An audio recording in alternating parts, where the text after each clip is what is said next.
I'll praise you, Most High. Yeah, that sound good, y'all.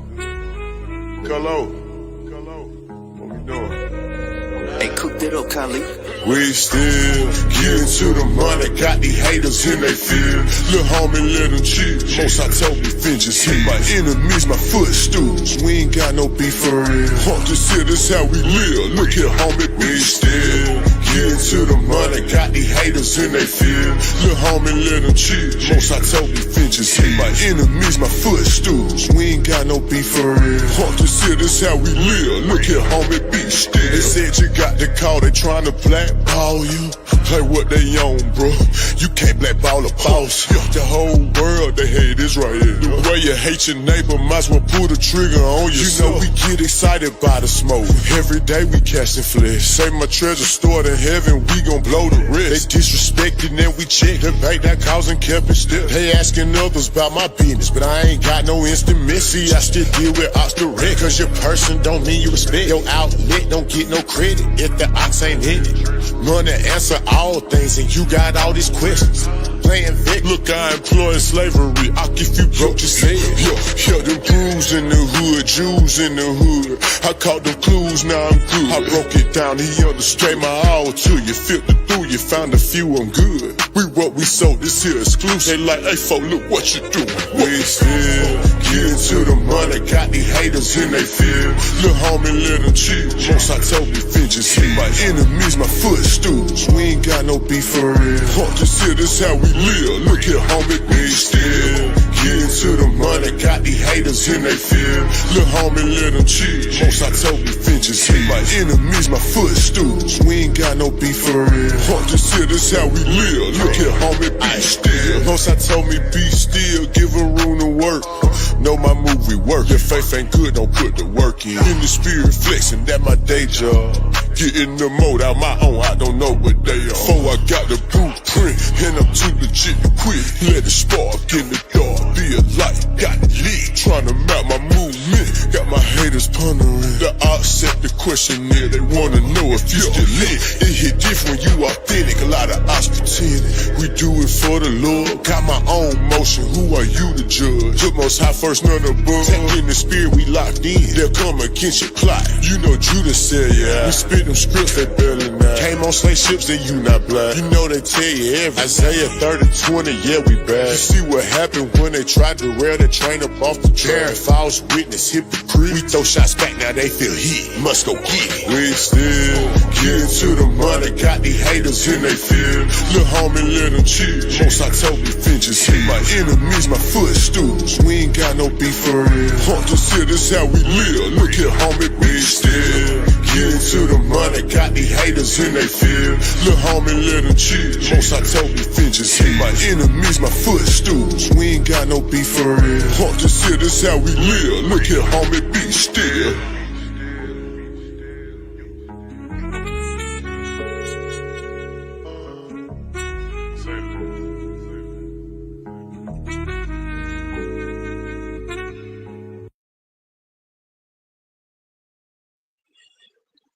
Well, all right. Once again, putting it down for you and yours, ladies and gentlemen, brothers and sisters. We are now on another episode of the Lion's Den, the segment called The Conversation Continues. And we're your hosts. Normally we be joined by Captain Yeshaya Dog, JT Raw, but he's out on hiatus, so he'll be back tomorrow. And we're going to be putting it down for you regarding the 102nd anniversary of Rosewood. But in the meantime, between time, you have myself, Brother Malachiah, a.k.a. Big Baby Hebrew, along with the seventh answer. She controls the control tower, makes things smooth and operable when we take flight. And she is the lioness, Sister Karima. Okay? And we give honor to the Lord in Christ, from whom all positive thoughts flow. And as always, here in the Lion's Den, we ask you the burning question. Aren't you tired of being lied to? Well, if you are, welcome. As we're going to give you the truth, the whole truth, and nothing but the sanctified truth in the spirit of St. John 4:24. For God the Spirit, and they that worship him must worship him in spirit and in truth. And in St. John 8:32, know ye the truth, and the truth shall make you free. All right? And therefore, when you roll here in the lion's den, you know you're rolling with the pride. That's PRIDE, because we are always permanently ready in destroying evil, starting with our own. And you know we always bring you what? The 7 eyes.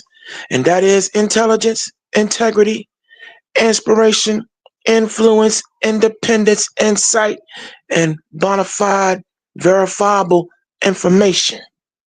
And also, you know, here in the Lion's Den, we're also one of many factions of the anti-coon movement. And what's a coon? COON? The COON. I'm putting too many O's in there. Coon. That's a complete, obedient, obvious, yes, a boss nigga. We don't do that here. There's no coons in this particular realm of reality.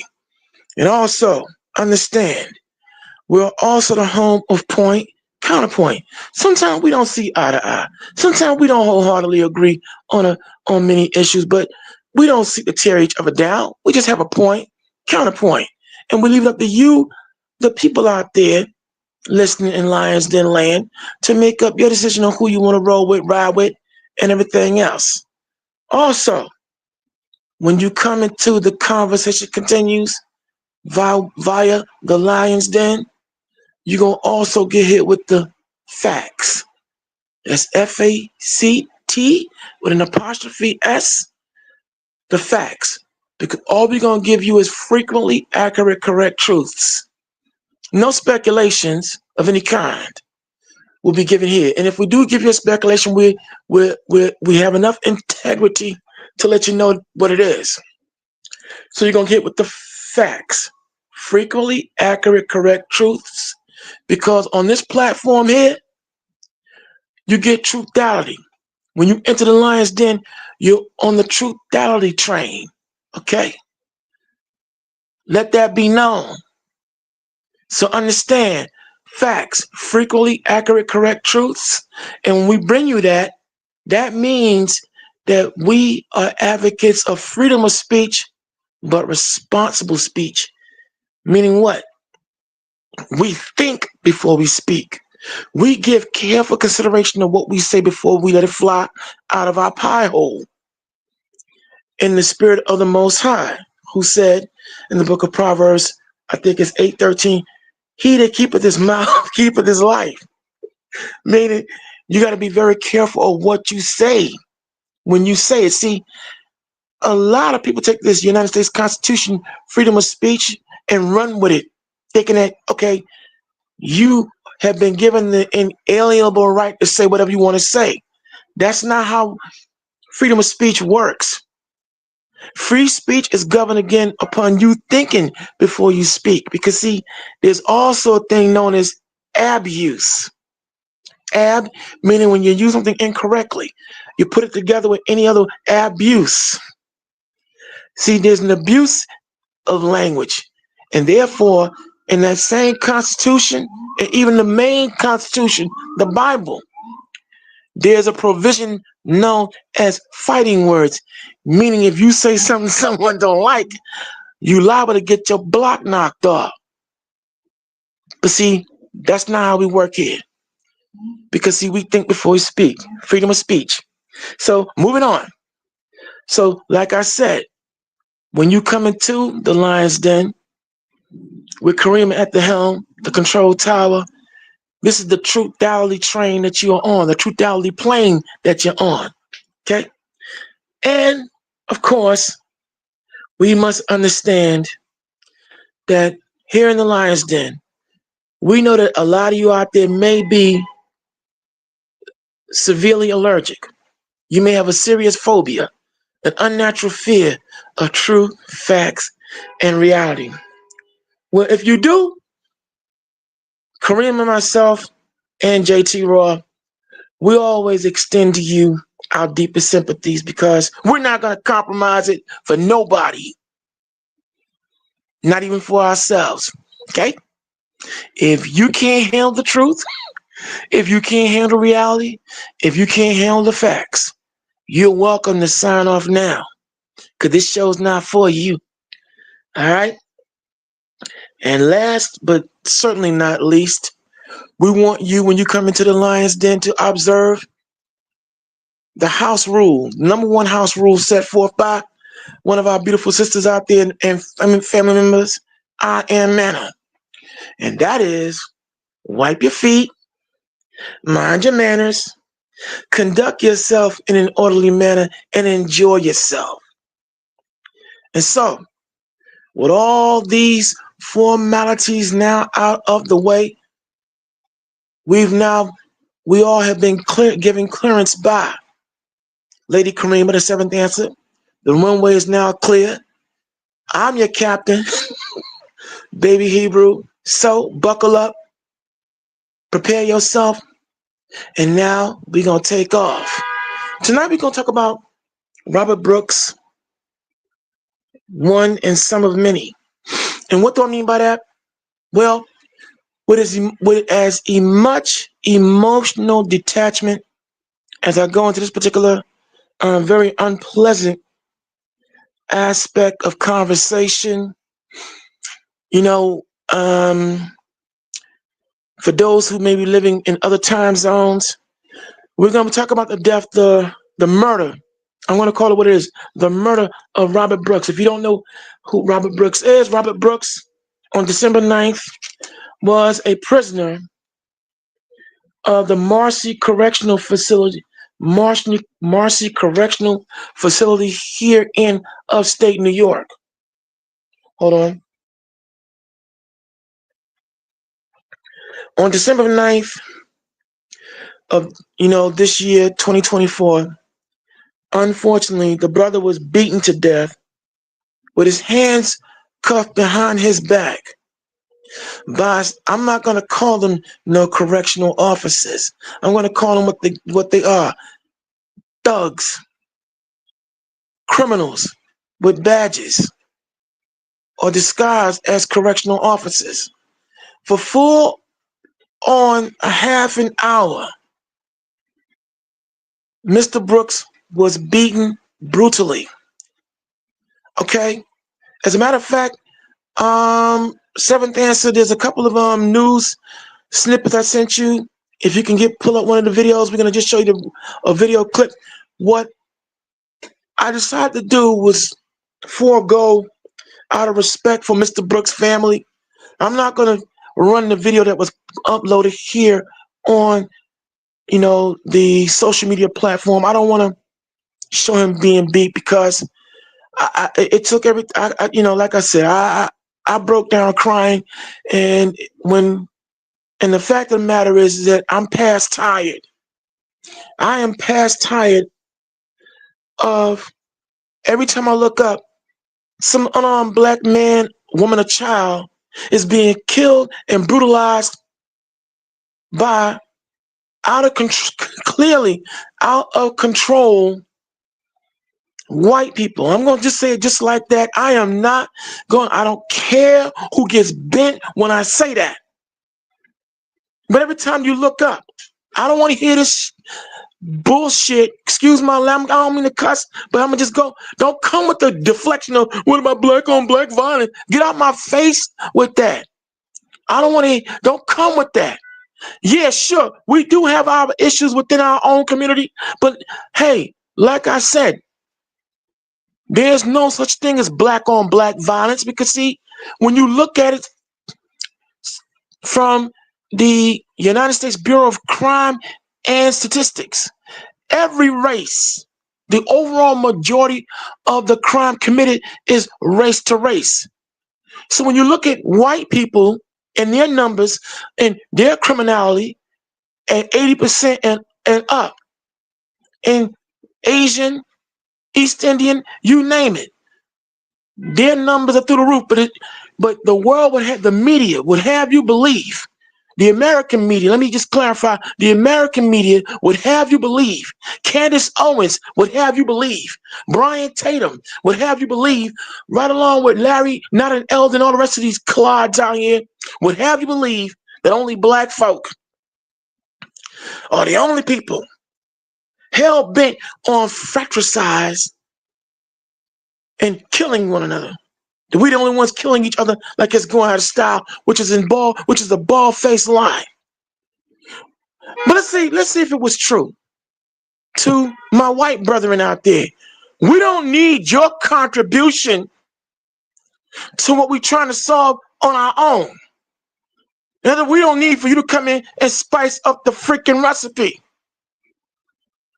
All right, see, I've been wondering for a very long time if all of a sudden you had black corrections officers, police officers, Hispanic corrections officers, police officers across the board started beating up on, killing indiscriminately unarmed white men, women, and children, just on a whim, just because.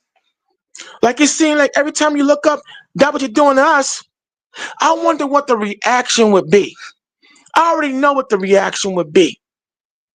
But Robert Brooks is one of many, okay? Before Robert Brooks, we just had Jordan Neely, who was murdered on a New York City subway by a vigilante, Daniel Penny, who was found not guilty, who was let go. Oh, well, wait a minute, Brother Malachi. Didn't you see the video? Mr. Neely, Jordan Neely, he was threatening people. He was out of control. He was ranting and raving. He was mentally ill. But he was not attacking anyone. He wasn't harming anyone. Yes, he was cryptic in his language and things he said, but he did not touch anyone. Daniel Penny came up from behind, jumped on that man and choked him to death. And when he had him subdued, you had people telling him to ease up on Jordan Neely, and he still went ahead and did what he wanted to do, and that's choke that man to death, and he got away with it. Before that, okay, you know what? I see the clip, the video clip is up. So run the clip, fair use, brothers and sisters, fair use, but listen carefully.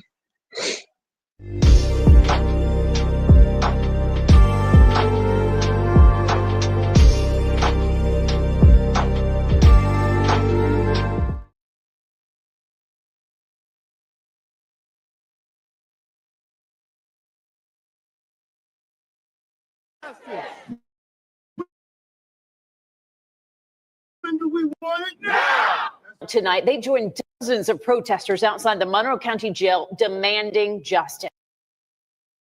Brooks died December 10th, just one day after being beaten by several corrections officers at Marcy Correctional Facility. While the state attorney general's office and the FBI investigate, the family and community want action. News 10 NBC's Tom Kowalski was at the protest. Tonight, hundreds of protesters gathered here outside the Monroe County Jail, calling for just one thing: justice for Marcy correctional inmate Robert Brooks. His killing must be a catalyst for change. Justice must be served. For the first time publicly, the Brooks family spoke to the crowd about his death. Son Robert Brooks Jr. says the community support has been empowering. Seeing everyone gather tonight gives me hope that possible is change, and help us know that we are not alone. We demand justice for my son, for his father, her son, his brother, and a host of other family members that are here. One of those family members was Brooks' aunt, Barbara Brooks. She says it's heartwarming seeing so many people supporting her family, not just in Rochester, but across New York State. I see that there's different areas of New York that's been protesting as well as here. So just to get the love and support from your hometown, it means the world to me and my family. And I do appreciate everybody that's coming out to support. In following tonight's protest, in the wake of her nephew's death, Brooks hopes to see a change come to New York's corrections officers. We would like to get the bad ones out of the system. You know, that's supposed to be reforming our guys to come back home, not killing them. I pray that they get what they deserve. Firing them isn't enough. I want them to do some jail time. I want them to have to suffer the way that he suffered. And former inmate Robert Allred, who says he was also at Marcy Correctional, says hearing of Brooks' beating was nothing new. Did 9.5 years. I've been a part of the system who's actively witnessed it, been a part of it, been a victim of the brutality. And this is something that goes on every day within the system. Not just the officers need to be held accountable, the superintendents, that goes all the way up the ladder. Frederick Douglass said, power concedes nothing without a demand. We're not asking for it. We're not writing a letter and requesting it. We're not stating that it's our constitutional right, and we're not waiting for you to amend the Declaration of Independence or the Proclamation of Emancipation. We want justice. And we want Tom Kowalski. Okay, we're back. So that's going to be one of many videos we're going to show you regarding this young man's death. But the bottom line is, as you heard, you got 1, 2, 3, 4, 5, 6, 7 or more corrections officers beat this man for 30 minutes until he died, and they have not been arrested. Now, Governor Kathy Hochul, state attorney or legislature, Letitia James, look, you guys got to get on your job. All right? This has got to stop. The fact that these men they've only been fired, y'all. They beat this man to death. He was no threat. Now, I have a little layman's knowledge about whenever you have to use force of any kind to subdue someone. Listen, every punch, every kick has to be justified. You got to give reason why. When you pull out your firearm and you discharge shots, there has to be an accountability on every bullet discharged. That's all required. You cannot tell me how it was justified for 6 or more men to beat up on an unarmed man with his hands cuffed behind his back. He was being transported from one prison to another prison in the wee hours of the night, which was highly unusual. Now, I'm gonna leave speculation off the table, but that was unusual. But the bottom line is the fact that the state of New York, the city of New York, have only fired these men, and they have not been immediately arrested, is abysmal. But there's a larger and bigger problem. The larger and bigger problem, and it's been going on for ages now. And all the deaths and all the attacks from Rodney King, you can name them. I can name off a slew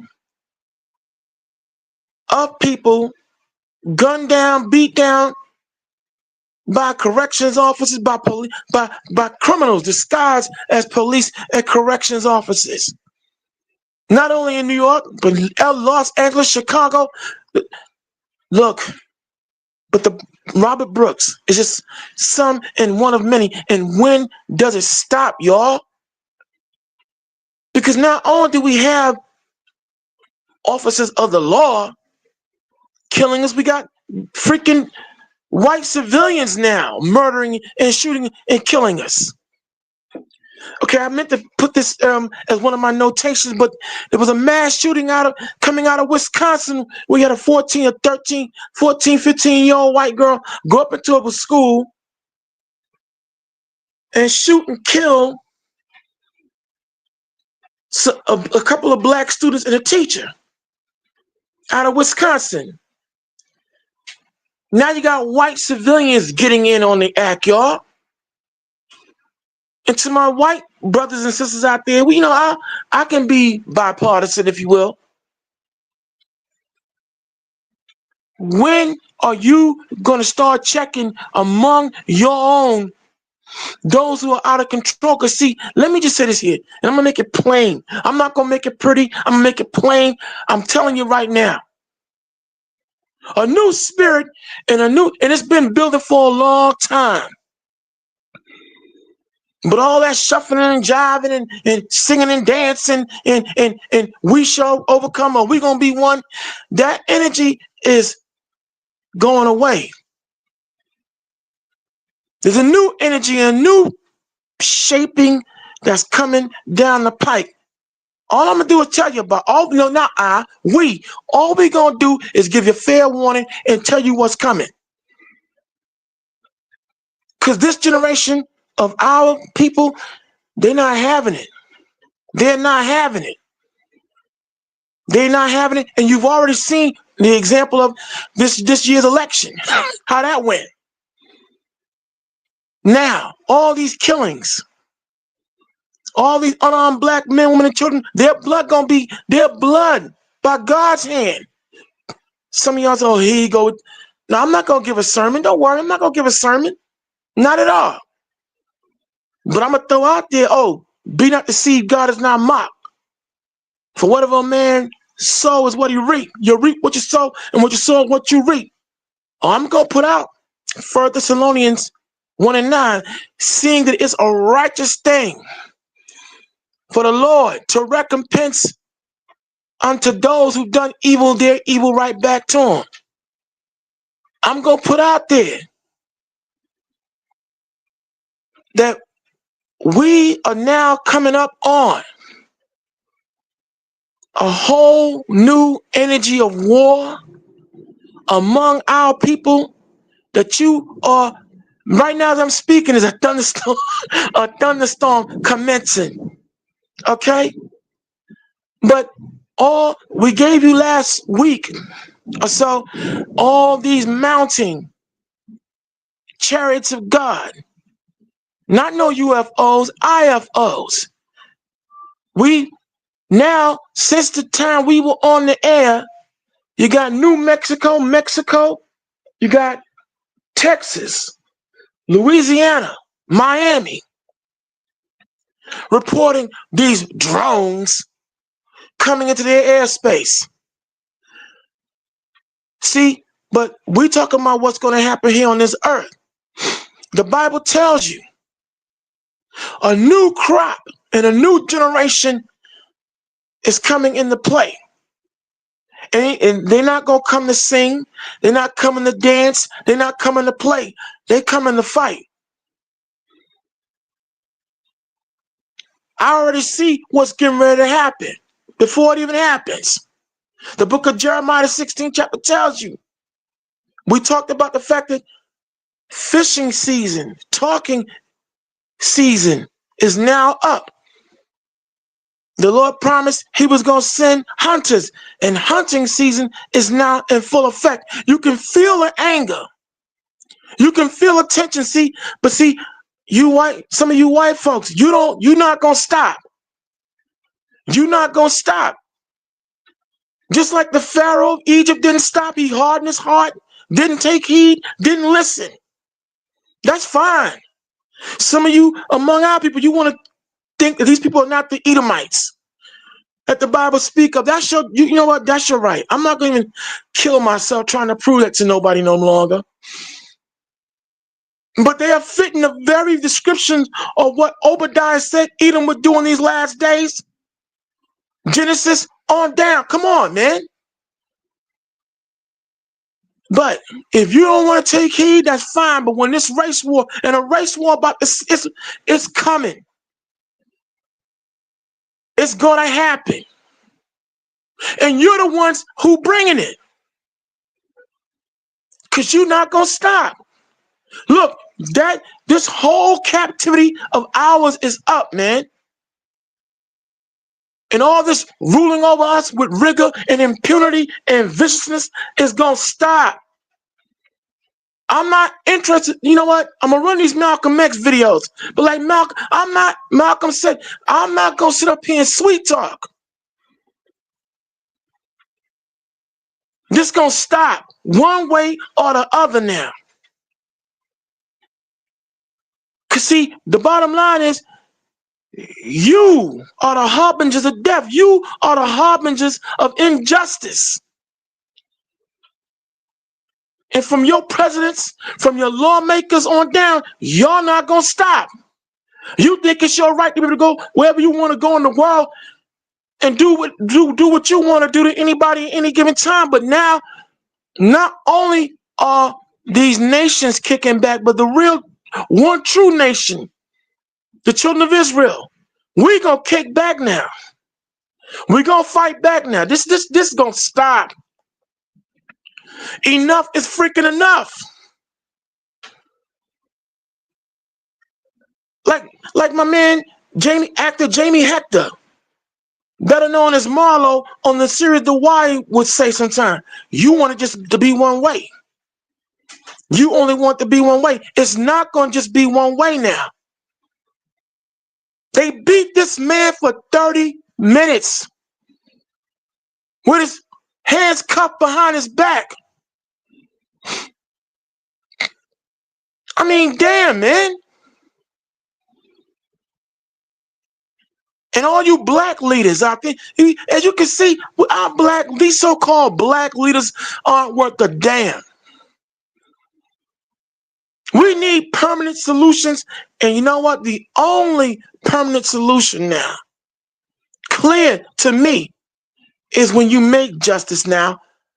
I will be very direct in saying I'm not calling for sedition. I want to be careful with my words. I don't want the FCC to come in and try to use anything against me. But what I'm saying, I'm giving you a prognostication. I'm giving you fair warning. See, in the immortal words of the late, great Ozzie Davis, when he gave this observation years ago, you got a lion at your front door. You got a tiger at your back door. You got a black panther and leopard on your roof and a cheetah coming up through your floor. And they gonna get in. They gonna get in. And they not here to talk. They're not here to reason. They coming to hunt. And they gonna get in. And this is what it's coming to. How much more are we supposed to take? Let's say if this world was to go on another 400 years, how many of you black folk out here, how many of y'all are willing to wait another 400 years for white folk to decide if they're going to give us our equality and treat us right? How much more are you willing to beg? No. This is it. This is it. You don't have to take my word for it. The climate is clear. The atmosphere is clear. The tension has been building, and all these holding yourself not guilty in the wake of all this brutality and evil that you're doing. For all the innocent white folks out there, your leaders and your legislators, okay, are going to be the catalyst on why many of you going to catch the raft. And then, hold up, matter of fact, some of y'all already are finding out. Some of you white folks, you out there finding out firsthand how your white brethren with the badge and the gun are giving it up because they beating up on and attacking you. Some of you already know the deal. But this has got to stop. We watched George Floyd be murdered by 3 police officers. Because see, yeah, we saw Derek Chauvin with his knee on his neck. But you missed the other 2 officers that were holding him down. with Derek Chauvin with his knee on his neck. And they suffocate with his hands cuffed behind his back. How much more are we going to continue to let all this go? But I'm not going to say we, because like I said, there's a new generation, a new attitude that's brewing. And see, all these killings, well, some say, well, if God is so just, why come he keep letting it happen? That's just it. He ain't just letting it happen. We starting to see action now. And it's going to be a reaction. See, I'm going to be the one to just jump on out there and say this here. You want to know why all these mega stores are closing in the black communities? You want to know why your Costco's, your Family Dollar, huh? You want to know why your Party City and all these mega stores are closing in your neighborhoods? Because the rulers and leaders of this world know an outbreak of war is coming. And as far as they're concerned, they're going to have a place to store all the dead bodies for the time being. But see, it's not going to go one way, y'all.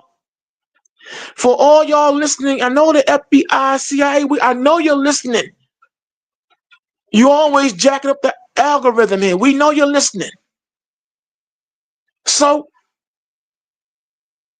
don't take it as a threat. Take heed to what's being said.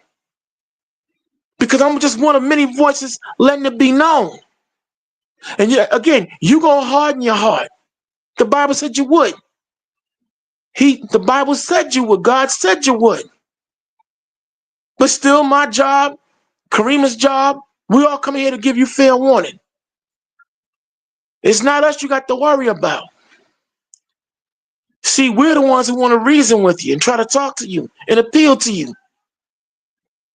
But just like the Egyptians proved to be stubborn, the Babylonians proved to be stubborn, and your ancient forefathers and mothers, the Greeks and the Romans, proved to be stubborn, you too, Esau, Edom, you too are proven to be stubborn and you're not going to relent. And that's fine. Because the Lord wants a war. He want to fight. He want war. Because you want it. That's all you understand. Everywhere you go. Like Dr. Zayas from Planet of the Apes told Charlton Heston, which was only talking to you all. Like the great scroll written says, which is the Bible. Man is a plague. And what man you are? White America, you are a plague on this earth. And everywhere you go, you are nothing but a harbinger of damn death. You can take the man out the cave, but you can't take the cave out. Well, you know what I mean. I'm getting confused over here a little bit. But you know what I mean. I'm not going to make this pretty no, man. No. They beat this man to death. And then the black Negro coon sitting his ass there and let him do it. Look. Traitors, the Lord got something for you too. I see Lioness has a clip up, and you know what? I need this clip to come in. Let me just calm myself down. Run the clip. Fair use, you all. Fair use.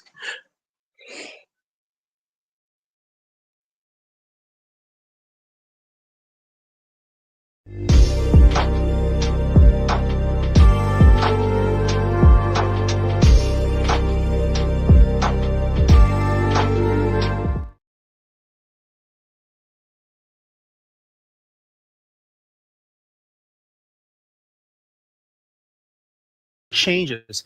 Alan Devlin has the video of the attack, and we want to warn you, it is disturbing to watch. Justice for who? Justice for who? when we allow that to happen, we say that we're okay with the denigration and the devaluation of Black life. Calls for justice today in the shadow of Governor Kathy Hochul's office.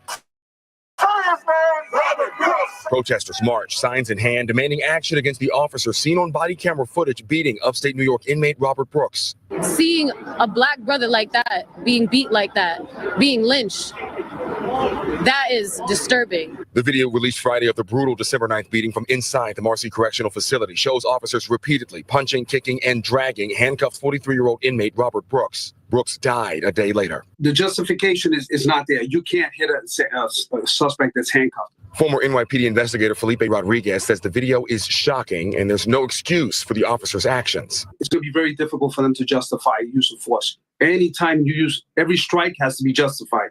Any discharge of a firearm has to be justified. Otherwise, you know what, you did it incorrectly. The series of 8 videos released to the public playing a pivotal part in the launching of an investigation by the New York Attorney General's office and calls from Governor Hochul for all 13 officers and a nurse connected to the beating to be terminated. We will use every possible tool available to us to investigate this death thoroughly and swiftly. Today, Governor Hochul visited Marcy Correctional Facility seeking answers in Brooks's death and immediately implemented new changes, including naming a new superintendent and expediting $400 million towards new cameras facility-wide. Today, as I stood in the room where Robert Brooks was killed, I was once again heartbroken by this unnecessary loss of life and further sickened to think of the actions of depraved individuals with no regard for human life, said Governor Hochul in a statement. CBS News New York has learned 3 of the 13 guards implicated in the savage beating of Robert Brooks have been accused in lawsuits of earlier attacks in New York prisons. All 14 Marcy staff members have currently been suspended without pay pending the investigation. There have been no formal charges brought against the officers yet. In Manhattan, Alan Devlin, CBS News, New York. And see, that's what I'm talking. Okay, we're back. This is the conversation continues. The Lion's Den.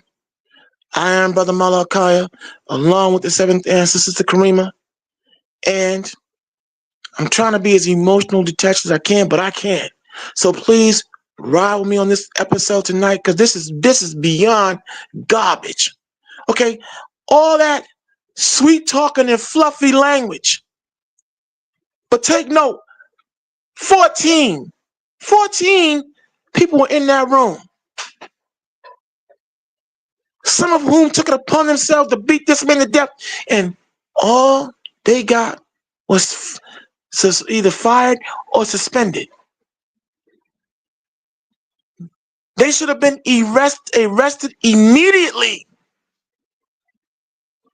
As you heard the gentleman say, and I said it earlier on, layman, every kick, punch, and strike got to be justified. You got to give an account for it.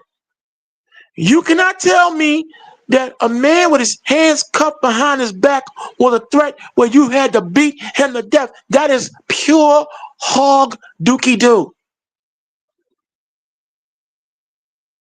You cannot tell me that was justified.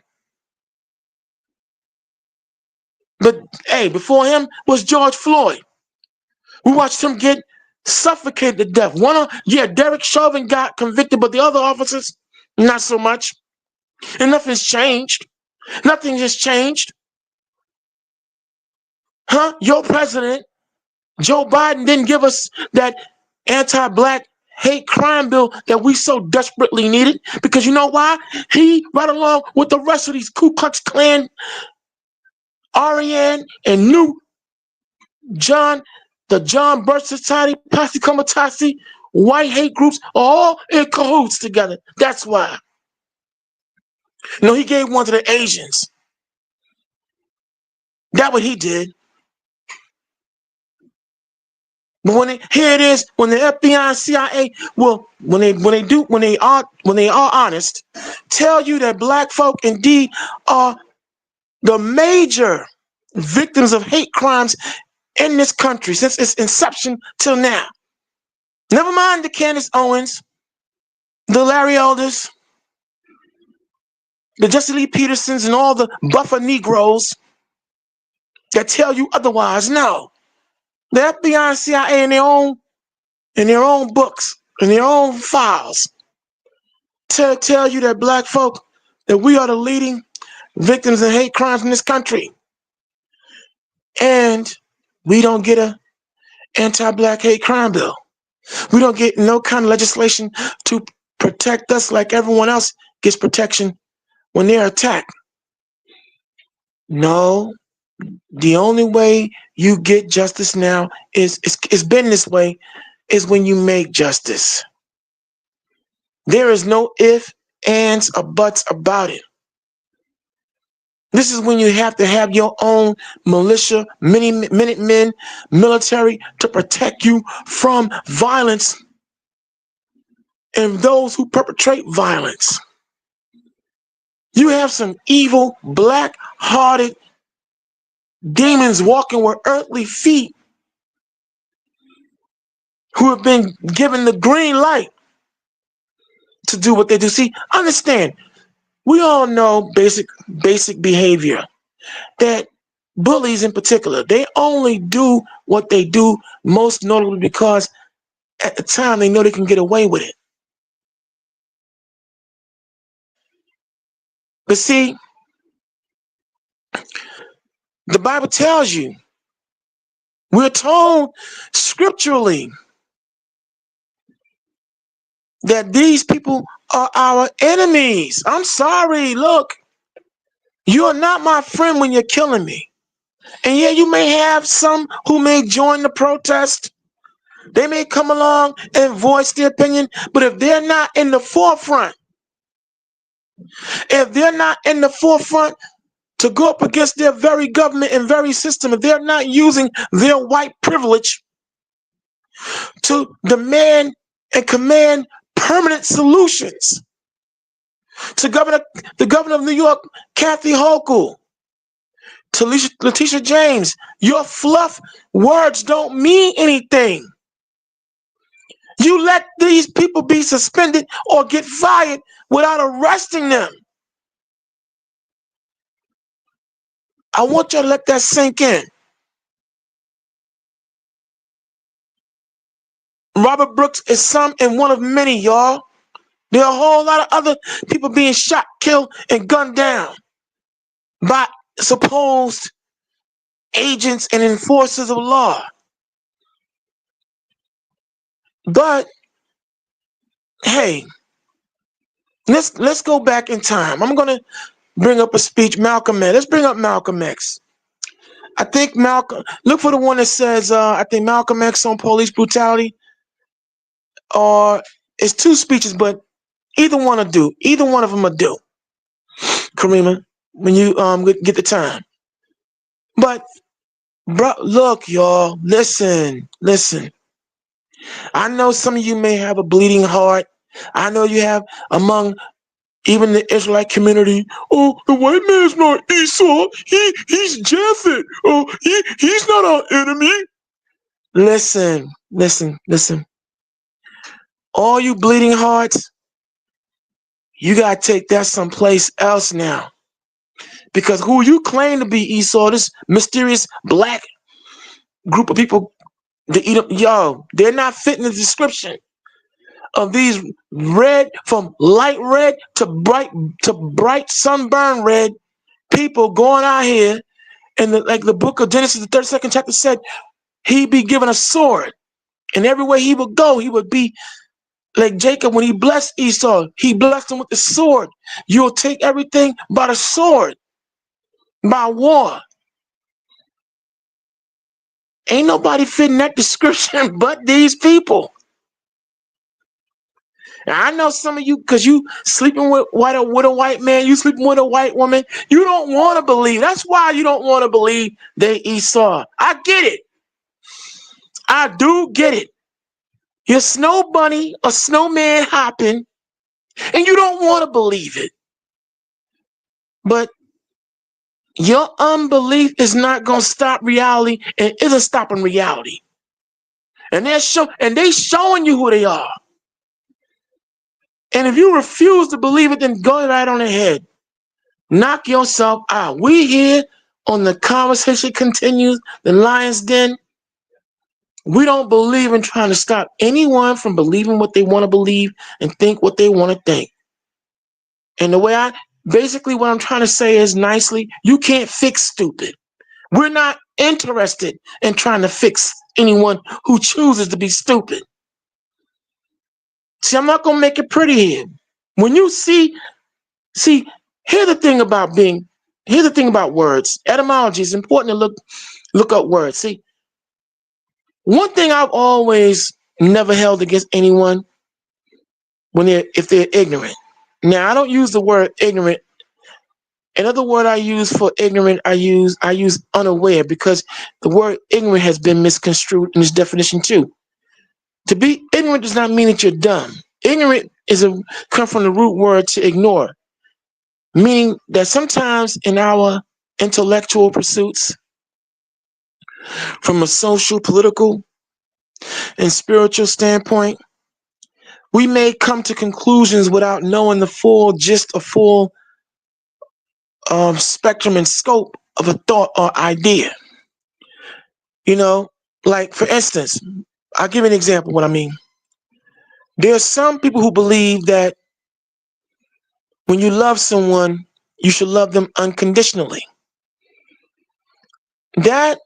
And I used to believe that, but then that was in my ignorance though. But I'm gonna use the word, I was unaware of the reality that sometimes if you love someone unconditionally, you could put yourself in a world of hurt, because rather than deal with who and what they really are, you'll build a fantasy around that person, he or she. And you're loving them unconditionally, where you'll lose yourself. And no matter what they do to you, you're going to still love them. That is a dangerous love, because now you're not using the number one thing that shapes all of what we do: discretion, proper judgment. So getting back on the issue of, so there's no crime in being ignorant and being unaware, because you can always have it be adjusted when someone will come along and give you the full scope and information on what you were missing, so that you can recalibrate your thought.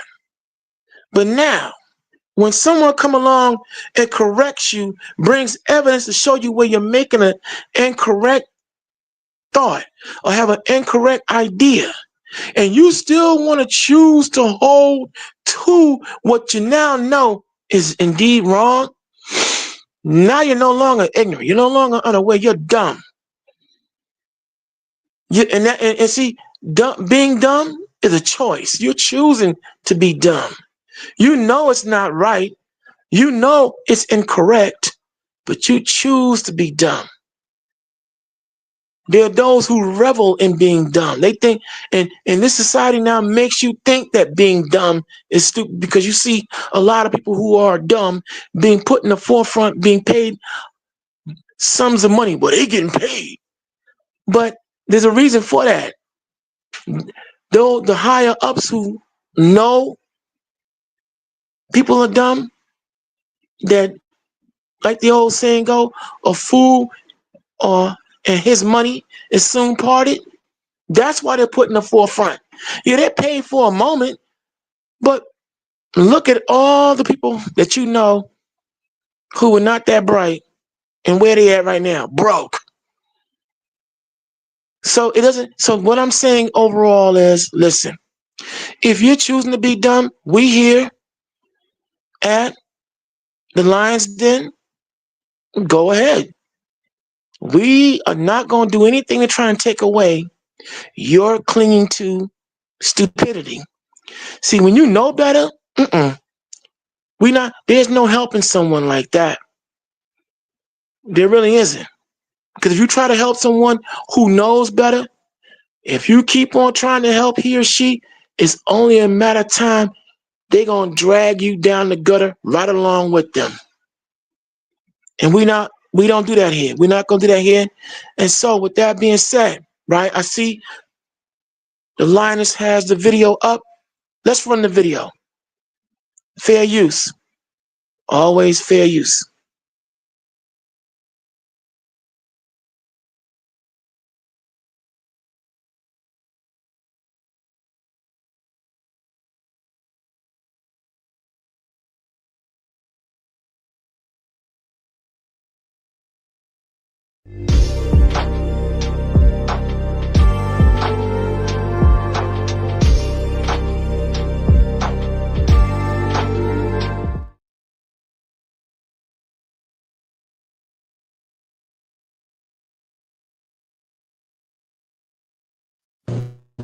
The controlled press, the white press, inflames the white public against Negroes. The police are able to use it to paint the Negro community as a criminal element. The police are able to use the press to make the white public think that 90% or 99% of the Negroes in the Negro community are criminals. And once the white public is convinced that most of the Negro community is a criminal element, then this automatically paves the way for the police to move into the Negro community, exercising Gestapo tactics, stopping any black man who is on the sidewalk, whether he is guilty or whether he is innocent, whether he is well dressed or whether he is poorly dressed, whether he is educated or whether he is dumb, whether he's a Christian or whether he's a Muslim. As long as he is black and a member of the Negro community, the white public thinks that the white policeman is justified in going in there and trampling on that man's civil rights and on that man's human rights. Once the police have convinced the white public that the so-called Negro community is a criminal element, they can go in and question, brutalize, murder unarmed, innocent Negroes, and the white public is gullible enough to back them up. This makes the Negro community a police state. This makes the Negro neighborhood a police state. It's the most heavily patrolled. It has more police in it than any other neighborhood, yet it has more crime in it than any other neighborhood.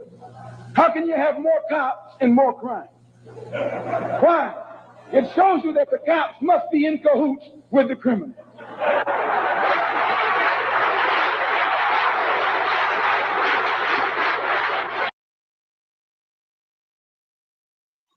All right, brothers and sisters, we are back, and that was the one and only, the late great brother Malcolm X.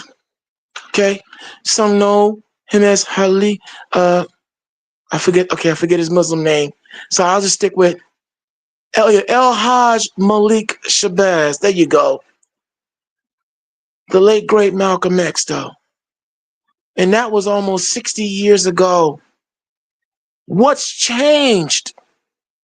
The media, the American media, MEDIA, the most evil devil in America, is still doing the same thing to this day. Black people commit more crimes. You got black on black violence. Black people are the most vicious and the most violent. That nothing has changed. These lies have not changed, and it makes it worse when you have our so-called black leaders actually backing that and actually trying to push us to believe it. Nothing's changed. They're still in our communities, gunning us down, shooting us down, beating us to death with impunity. Maybe they might convict one or two every now and again, but for the most part, they're getting away with it, and they're putting laws in place to make it possible for them to do so. But in the meantime, let me give a quick hello to the family who are out here listening so far. Salaya Ben Yah, to shaking my head, I guess, SMH 369. Vicar Emerson. We have wonderful counselor on deck. We have Roderick Key. We have VJ. We have Yahawanathan Hakuna Matata. Hakuna Matata. Ramondo Ali, and as always, the beautiful I Am Manna. Welcome, you all. Welcome. Welcome. And I'm going to come back, and we're going to get into see who's talking out here in the chat section. We're going to see what you guys are talking about. But we're talking about Robert Brooks, if you're now tuning in, the young man who was beaten in upstate New York. Okay, this story is gaining a lot of traction. But what I'm getting at is it's here. A new climate and a new atmosphere is now coming into play. A lot of our brothers and sisters out here are tired. There's a generation that's tired. They've been held back for a long time. But now with the baby boomer generation dying off, our grandparents are leaving us, our parents are leaving us, their generation are leaving us.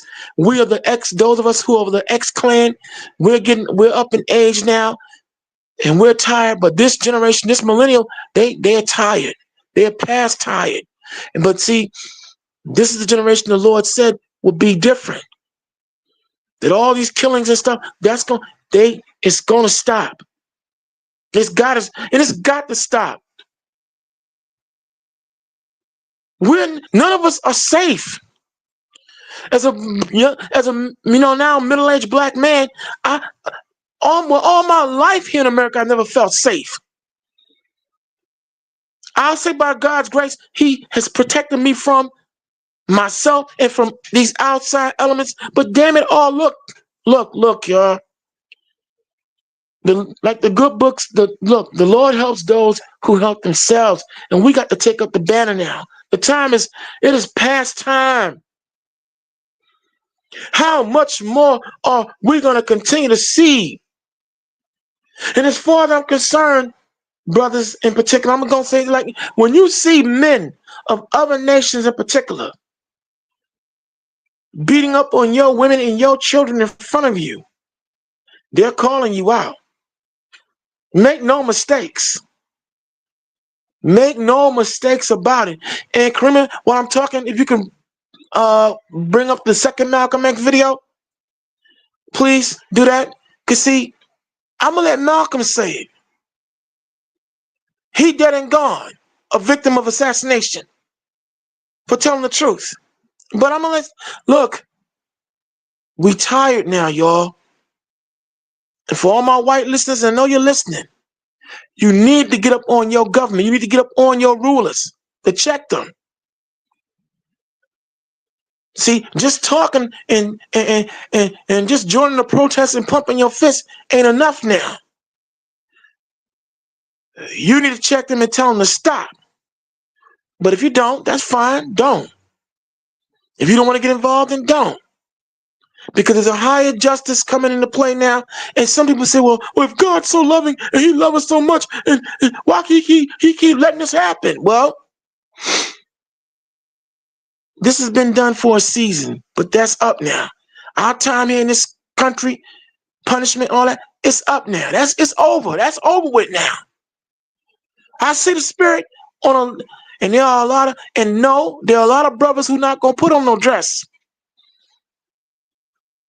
They ain't putting on no dress. They're not putting on they're not gonna look to be no woman. They're gonna be men. They're not playing that. And there's sisters out here who are down for the cause. And they're not playing. Yeah, we see the angels now preparing to bring absolute full out war. See, these ain't no damn drones. If nobody else, even within the Israelite community don't want to tell you what they are, this government know who and what they are. These drones are not drones. They are the chariots of God now bracing themselves and preparing themselves and militarily, strategically setting up all over the earth. Oh, damn drones.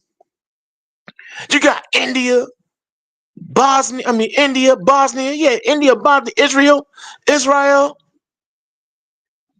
Egypt, Kuwait, China, Japan, all reporting these things are coming into their airspace. And then last week,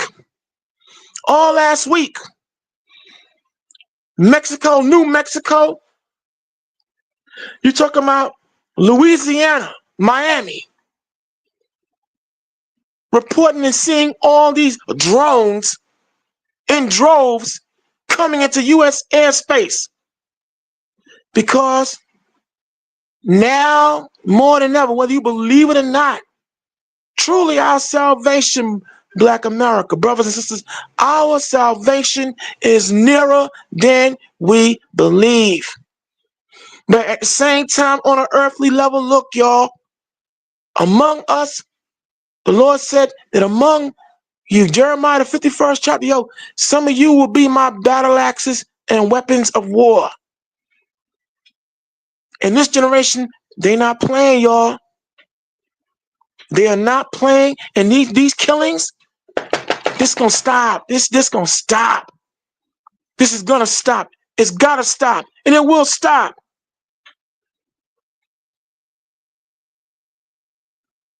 Because look, all this singing and dancing, and well, if we just wait a little bit more, no, we don't waited long enough. Look, it was never meant for us to be together, live together in harmony. That's not reality. The Lord's reality is now in effect. And we, the children of Israel, we are gonna take our place. We're not gonna ask for it, we're gonna take it. So the videos are now up. Check out this. This is what I'm saying. This was said before some of us were born. And our elders of that time didn't take heed and failed us. But no more. Run the video, Karima. Run the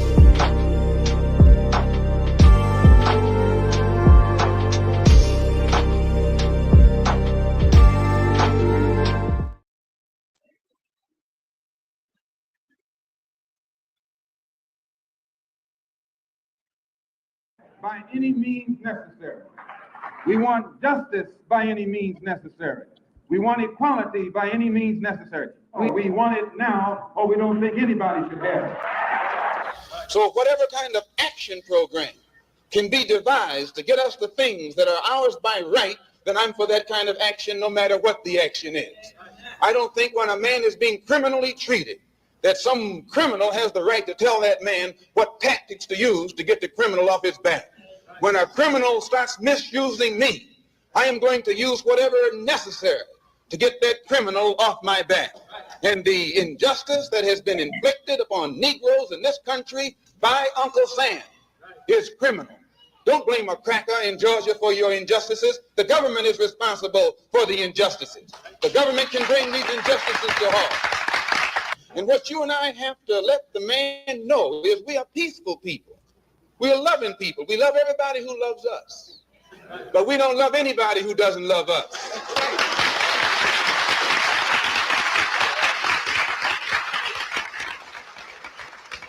We're nonviolent with people who are nonviolent with us. But we are not nonviolent with anyone who is violent with us. But when someone attacks you, when someone comes at you with a club, when someone comes at you with a rope, when someone comes at you with a gun, despite the fact that you've done nothing, he tells you, suffer peacefully. Pray for those who use you despitefully.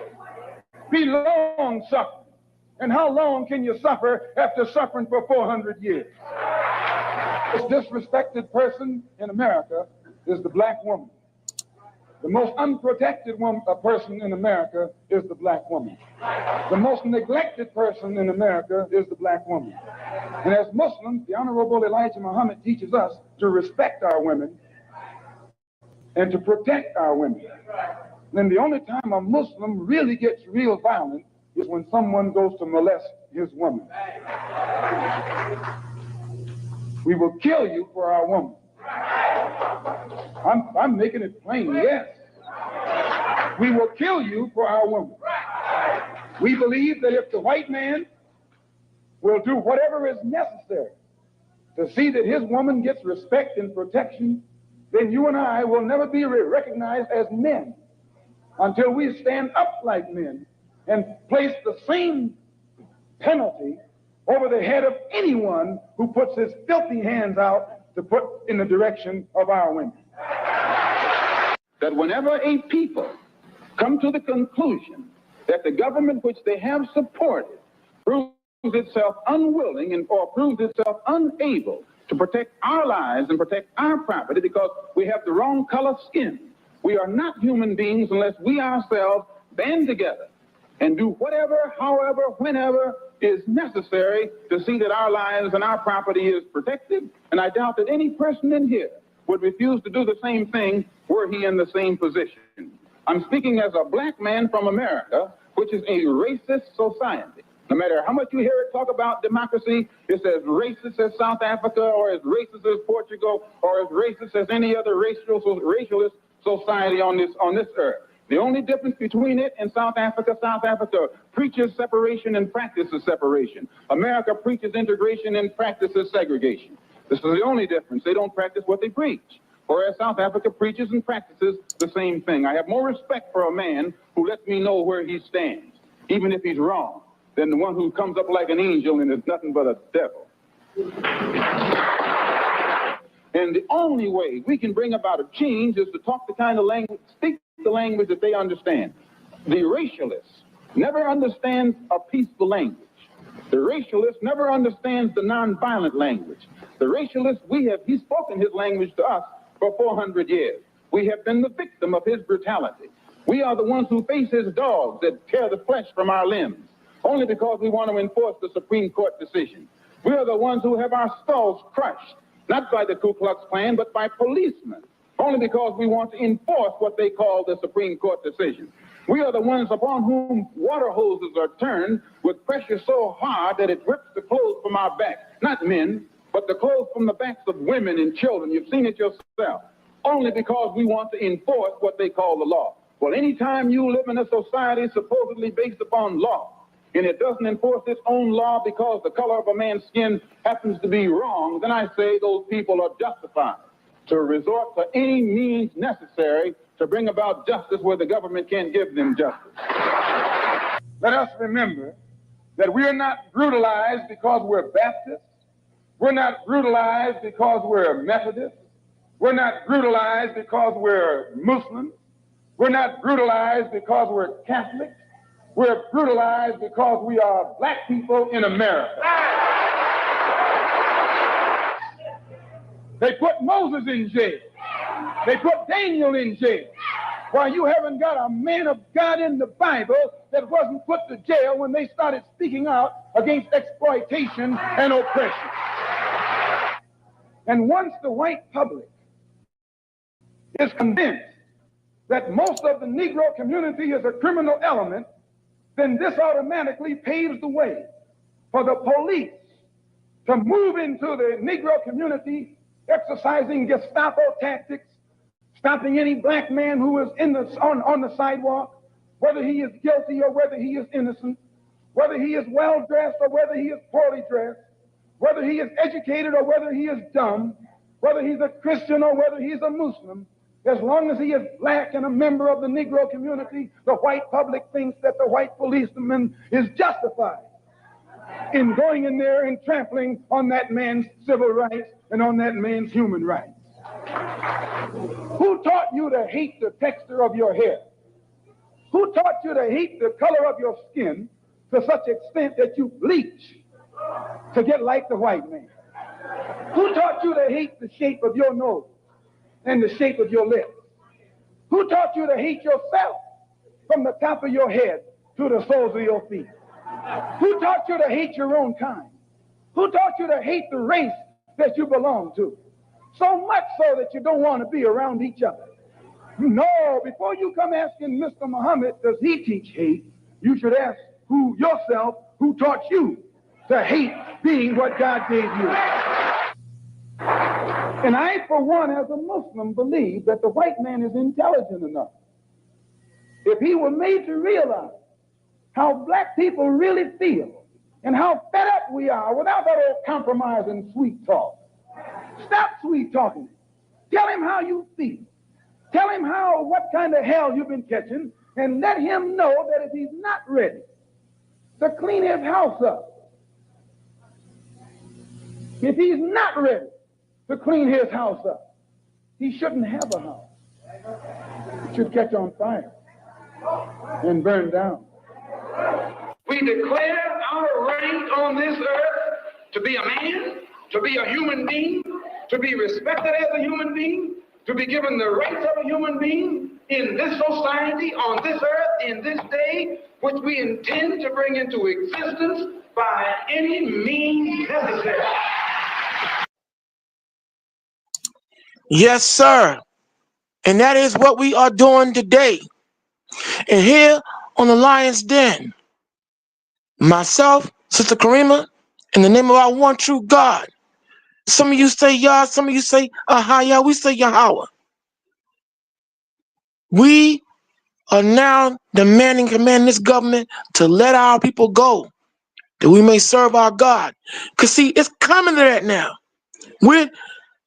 That was almost 60-something years ago, but now the Spirit of the Most High, the one true God, our true nationality is out. No one is going to escape. And we're going to taking our nation back now.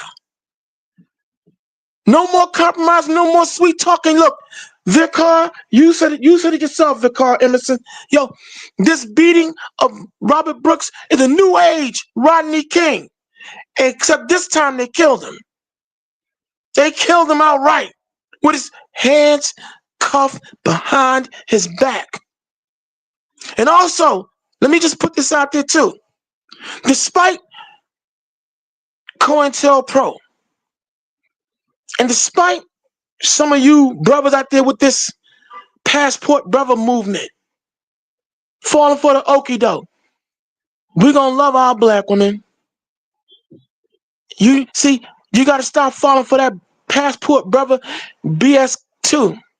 And to our black women, you got to shape up as well and get off that feminist garbage that these white women have pushed down your throat. Because see, understand, united we stand, divided we fall, and that's going to stop too. See, contrary to popular opinion, like Heavy D said on his classic, black coffee, no cream, no sugar. If it's brown sugar, yeah. But we gonna love our women as well. We gonna protect our women as well also. Cause see, listen, we gotta stop falling for the propaganda that okay, well, as a black man, if I can't find love with my black woman, I must go. That's bull. Dookie do. So I gotta be careful. So I will revert to my internet Flanders. No, my inner Steve Urkel. That's a bunch of bull dookie do. I will die alone before I let the world tell me that I gotta go find a woman of another nation to love me more and better than my natural black woman. We can't fall for that no more either, y'all. All this snow bunny and snow man hopping. Look, we got the brothers. We have to take care and love our women and all, and especially within the Israelite community. If you're hearing my voice, you got to stop all this domestic violence, beating up on your women, sexually abusing them, and all. We got to stop. Stop. Just stop. See, I know what's going on even within the Israelite community, the brothers. Stop. Cause see, the Lord getting ready to clean house with some of y'all too. All this perpetrating of fraud. That's got to stop. See, but we got to stop falling for the okie doke. See, here it is. This world would have you believe that the black woman is the most undesirable woman on the planet. They would have you believe that. And you got brothers who actually say that stupidly. But wait a minute. Let me help you to something, y'all. Can you please explain to me how two dating sites, Match.com and Cupid.com, who put that garbage out, all of a sudden, two dating sites, the world now takes that as gospel that black women are undesirable? You believe that? Oh, sure, you got shows out here that are designed to bring a rift between black men and black women. But let me hip you to something. This last election, and it shocked you Democrats. I know, it shocked you to your core. That when you saw black men walking away from you, guess who was behind them? Black women. See, we are together. We're not going, there are a lot of us out here who not going to fall for that. Passport brothers. Get out my face with that. And I'm not pandering. My mother's a black woman. Her mother was a black woman, and so on and so forth. And you want me to believe that here it is, an Asian, white? And see, look, some of you sisters out there, right? I give kudos to you. You finally woke up to what Shahrazad Ali, the late Dr. Frances Cress Welding, and some of the other down sisters was trying to tell y'all years ago about falling for that feminist garbage. Okay, that Gloria Steinem, FBI, CIA agent used to fool you all. That you don't need no man. I don't need no man. And black man. Now you starting to see that you were hoodwinked. You know why? Because when you see Becky, Susu, when you see Alibaba, and so many others sneaking around the back door, getting with Pookie, Ray Ray, and any other black men they can get their hands on or their claws in. Now you starting to see you were hoodwinked and lied to. When you see these same feminists backing their white men, quick, fast, and in a hurry. Now you understand the game that was played on you. And see, brothers, some of us brothers, we ain't give up on you. We're not going to get sleep. I will die alone before I let the FBI and the CIA COINTELPRO tell me that I can't make it with my black woman. But hey, we got an Asian for you. We got sexual long time for you. We got the snow bunny. That's garbage. That's garbage. Pure garbage. And see, this whole thing about the black woman being the most undesirable woman, like I said, that was Match.com and Cupid.com who put that out, and people ran with that. But yet and still, let's look at it. Let's take a real good look at this, man. Who's the most sought after as far as melanin is concerned? Black women. Who is the most emulated as far as her intellect and her physical stature? Black women. Who do all these other women model get their lips, their butts, their breasts, and everything else shaped to try to be shapely and look like? Black women. Whose attitude, whether it be the positive or negative, do all other people, even homosexual men, emulate? Black women. Because why? Black women are dope. Black women are where it's at. Trust me, I know. And I'm not pandering. I'm just saying what it is. And you can't tell me I'm lying. Huh? But see, unfortunately, some of our sisters out here, they've been so victimized, and most notably by some of us brothers, because some of you brothers, you fell for the okie doke. You fell for that bullshit. I'm going to call me the cuss, but I'm going to cuss right now. Because see, when I see look, I'm going to still call her a sister. When I see Serena Williams and what she looking like now, yo, you don't think that the abuse at the hands of some of you brothers didn't do that to her? Beautiful woman. But being hit with, oh, she looks masculine. She looks too strong. And look what she did to herself, man. And so many others, when you look at the music videos over the years, how you brothers had all these freaking fakes and pretenders. I want a China doll. Nigga, shut up, man. Listen to all these bozos. Even in the Israelite movement. Some of you brothers be dissing the dark skin and beautiful sisters that we got going on. Pandering to who, as far as the 12 chart is concerned. And oh, well, you gotta say it. I'm gonna say it. I'm gonna say it. Because like Malcolm said, we're gonna have to start defending our women and our children now. Enough with the COINTELPRO and falling for the bull Okie doke, man. Stop. Karima, drop the link. I see some of y'all want to come in on the panel and join the conversation. And listen, you better be coming here to talk. And make sure that when you come here to talk, it's something relevant and intelligent. I don't give a damn about your mulatto. I don't want to hear none of that garbage. I don't want to hear nothing about anything that has nothing to do with reality. Okay, we're talking about Robert Brooks right now. If you want to come in and talk about it, if you got something you want to say on an issue that's relevant and intelligent, you're more than welcome to do so. So drop the link, Karima, as we move on. But what I'm saying is we got to stop falling for the okie doke, ladies and gentlemen, because our lives depend upon it. Excuse me, there is no other way now. And we got to take back our nationality. And we have to let no one else dictate to us how we should look, how we should talk, how we should walk from here on out. No more. Now let's see who's talking in the meantime. And in between time, as I welcome you to the conversation continues, like I said, for those of you who are listening, I'm sorry if my intensity may throw you off.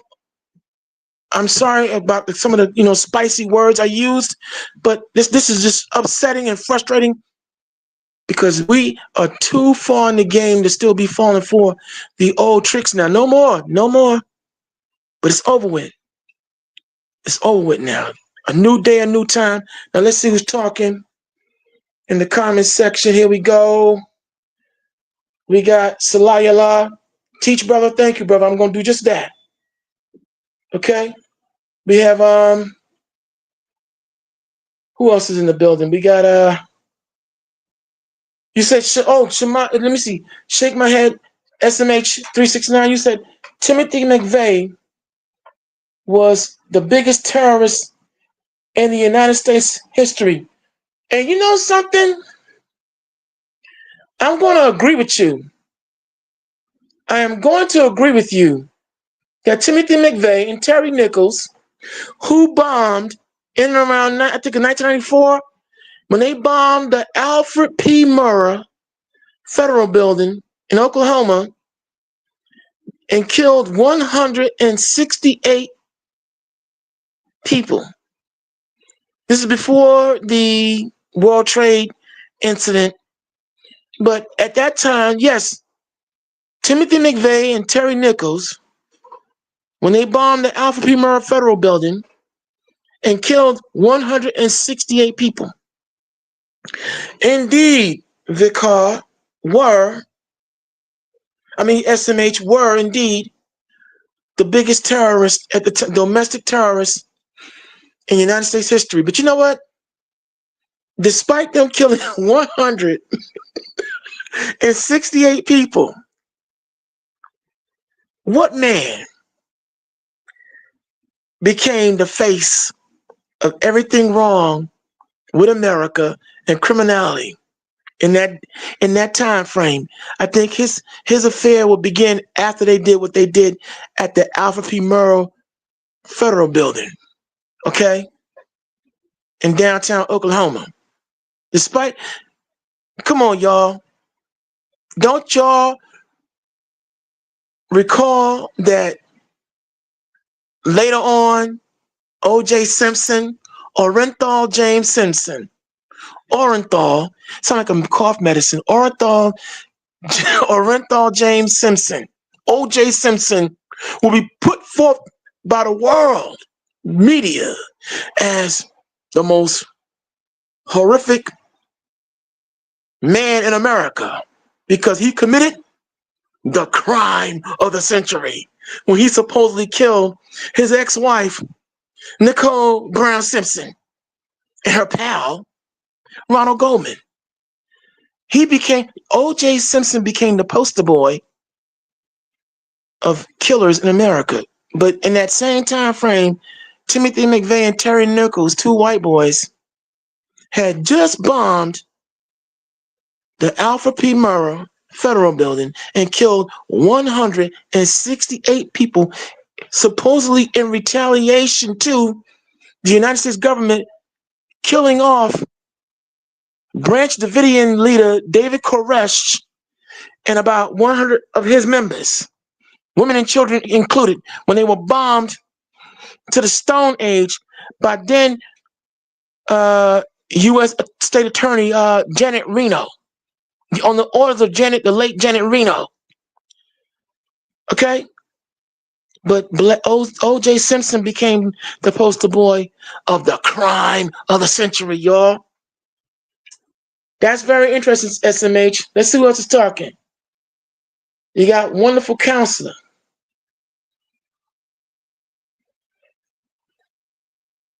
Some of the most evil people I've witnessed is on these debate platforms. On these debate platforms. Okay, all right. And Vicar Emerson, you're right. You know what? Most of these white racists, they are cowards. Straight up coward. They do be out here looking for the vulnerable sheep. You're right. You got that? You hit it round the head. They always look for soft targets. You never see, when they roll up on anybody, they never roll up on a Pookie, Ray Ray, or somebody, a King Von, or somebody who ain't gonna take no shorts and will blast off on anybody at any time. And they don't blast off, they don't come up on those types. They always come up on somebody who they know is a soft target. An unarmed black woman, a Steve Urkel type black man. They know who to pull that with, man. They know who to pull it. You're right. They always seek the soft targets. But now even that's gonna stop. All right. Let me see. Oh yeah. You know what? Wonderful counselor. I'm gonna follow your example. I meant to call for all my 12 tribe Israelites out there. I want to wish you a belated or a Shah Kanakah, which is happy feast of rededication. We're in the time of the celebration of Judas Maccabees, one of our great ancestors who fought a valiant fight against the Greeks and rededicated the temple of Israel, one of the temples of Israel, back to the Most High. So Ashar Kanakah, happy feast of dedication, you all. Let me see now. Okay, now wonderful counselor, you would bring in what about black on black? Now listen, okay, we're gonna go point counterpoint.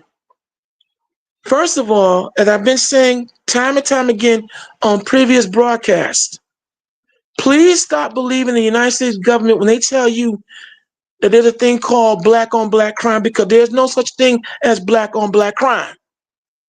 And let me just break down again what I mean. When you take time out, right, to go and examine the United States Bureau of Crime and Statistics, what the FBI and CIA have done, and other law agencies have done throughout America, they compile statistically the majority of the crime that is committed here in America. And what they have concluded and found is that typically the majority of the crime is always race on race. Meaning what? It's just like you have an underbelly of black folk who prey on their own people. You have white folks who prey on other white folks. So there's that would mean that white on white crime, Asian on Asian crime, East Indian on East Indian crime. When you look at their numbers, 80% or higher is right on par with black folks. But the American media, as Malcolm X just said a minute ago, if you listen to the videos, he said this 60-something years ago. I'm always saying it here, right along with The first, well, yeah, the first. I'm gonna call her. We call her the lioness. We call her the seventh answer. We're gonna call her the first lady as well. The first lady of the line as well, Karima.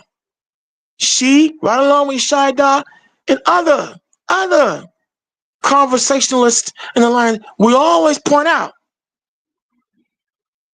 that when you look at it again from a correct lens, we got to stop believing that we are the only people on the planet that are heavy into, if I'm saying the word correctly, fratricide. That we're the only ones doing that. Stop believing the okey doke, wonderful counselor. Yeah, we do have an issue among us where we have a very dysfunctional underbelly of our people who wreak havoc on us and put us in a bad light. We do have that. But what we don't need is somebody else from another nation coming in, adding their flavor to it. You understand what I'm saying? If you don't understand what I'm saying, hey, let me take it further. I'm going to take it further. When you look at the overall majority of the mass shootings that go on in America, there have been over about 233 mass shootings. The overall majority of them by who? White boys between the ages of 16 to 65. So, do that make white on white crime? Huh? Doesn't that make white on white crime the biggest scourge in America? Shouldn't that? I mean, hey, 233 mass shootings, and the majority of them committed by young white men. And I'll take away the boy, young white men, from young to old white men. Doesn't that mean white on white crime is through the roof? With all these men, hey, matter of fact, these last couple of mass shootings that went down, majority of them committed by who? Very unhappy white people. But we don't talk about that though, right? What about that, wonderful counselor? Don't fall for that black on black okie doke. Please stop with the foolishness. Stop. No, let me not say foolishness. I will not question your intellectual capacities. Forgive me. No. But don't let them don't fall for that old trick bag.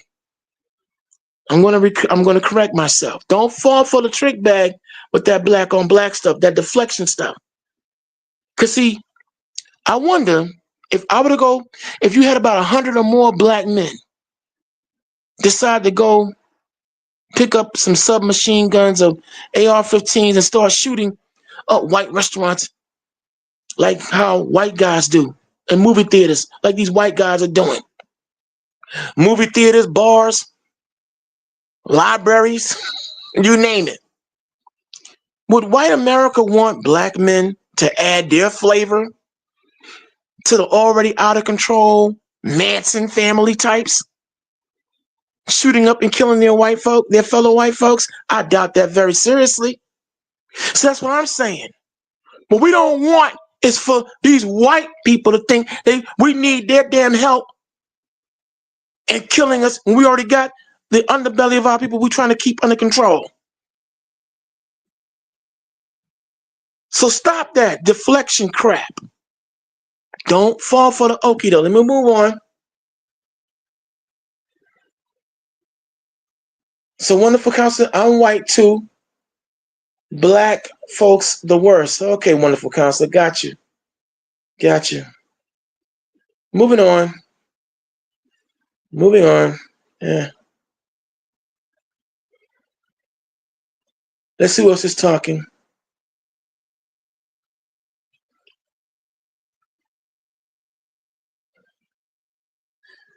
All right, we're gonna move on. And again, if you want to get in on the conversation as it continues, you're more than welcome to join us. Hey, I am Manna. How you doing, sister? See you listening out. But now we're gonna switch gears now, y'all. We're gonna switch gears because see, not only do we have this issue with Robert Brooks going on, there's something else happening out here that I want y'all to pay careful attention to as well. And we're going to now go to Alabama, y'all. We're going to switch over to Alabama. All right? Karima, see if I put the video up about Alabama and the prisons. I think I used one of them. If you don't see the video, then let me know. But let me just get it started. Let me get this conversation started. If you haven't heard, right now, the state of Alabama is up in arms right now because it's come out that the state of Alabama has been leasing out scores of its prisoners in its various prison systems for forced labor. But this is nothing new. This is not new, y'all. This is not new, but it's a story that's current, and I want to take y'all into this whole issue of the prison system. Because see, the Bible did say that in this captivity, that when we went into this captivity, we the children of Israel, that our enemies will be locking us up, that many of us will be cast into prison. Huh? See, America is nothing but a big business. When you look at the United States of America, it should be the United States of America, Inc., Incorporated. And how was it founded on? It was founded on thievery, brutality, murder, and everything under the sun that's unholy. Thus confirming what Daniel's 8:25 said, that the goats, the Greeks, white people, that's right, your forefathers and mothers, don't get mad because you do celebrate your George Washingtons, your Ulysses Grants, your General Custards, your Christopher Columbuses. You do celebrate all those criminals who came in and established America. So don't get mad at me when I say what they were. They were criminals. Because when you take what doesn't belong to you, when you use rape, violence, germ warfare, the poison blankets and all that stuff that you came in with as gifts, when you do all those kinds of underhanded ways and means, because see, let's make sure you understand, you didn't immigrate to America, you invaded America. You invaded this country. You took it by force. You invaded. You didn't immigrate here. See, you didn't come here voluntarily either. Let's not forget that the so-called aristocracy of your white land looked at you as being PWT, poor white trash, kicked you out of England and wherever else you were, put y'all on boats and cast y'all and told y'all good luck, goodbye, and don't come back. And somehow, by some stroke of luck or whatever, y'all wound up finding here. You found, through Columbus and Company, you found America. And the natives here made the fatal mistake of telling you, welcome, and you can come back anytime you want. Big mistake, because you came back in force and you raped, robbed, pillaged, and plundered, and you invaded. Oh, I know you're mad when I said it, but let's just call it what it is. No matter how much you dress up a pig, y'all, a pig is still a pig. And through all kinds of brutality and viciousness and the human trafficking aspect of slavery, you built this country was built to be the $1 trillion plus monolith and empire that it is. But the prison system, you found a way, because see, all you guys are about is getting something for nothing. And where you supposedly abolished slavery, okay, you came up with ways and means to justify slavery. See, this is why, ladies and gentlemen, it's always important when we read to read thoroughly whatever it is you're given. Read the fine print, as they say. because prison ain't nothing but a big business. And the 13th Amendment, if you couldn't find that particular video that I asked for, there's a video short on the 13th Amendment. It should be a white fellow on on in the film, on the in the thumbnail. Karima, bring up that one.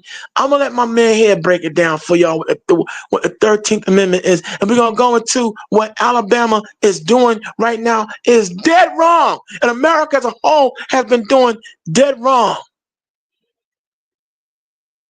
But see, this is what happened when you have ineffective leaders. When Isaiah the 55th chapter,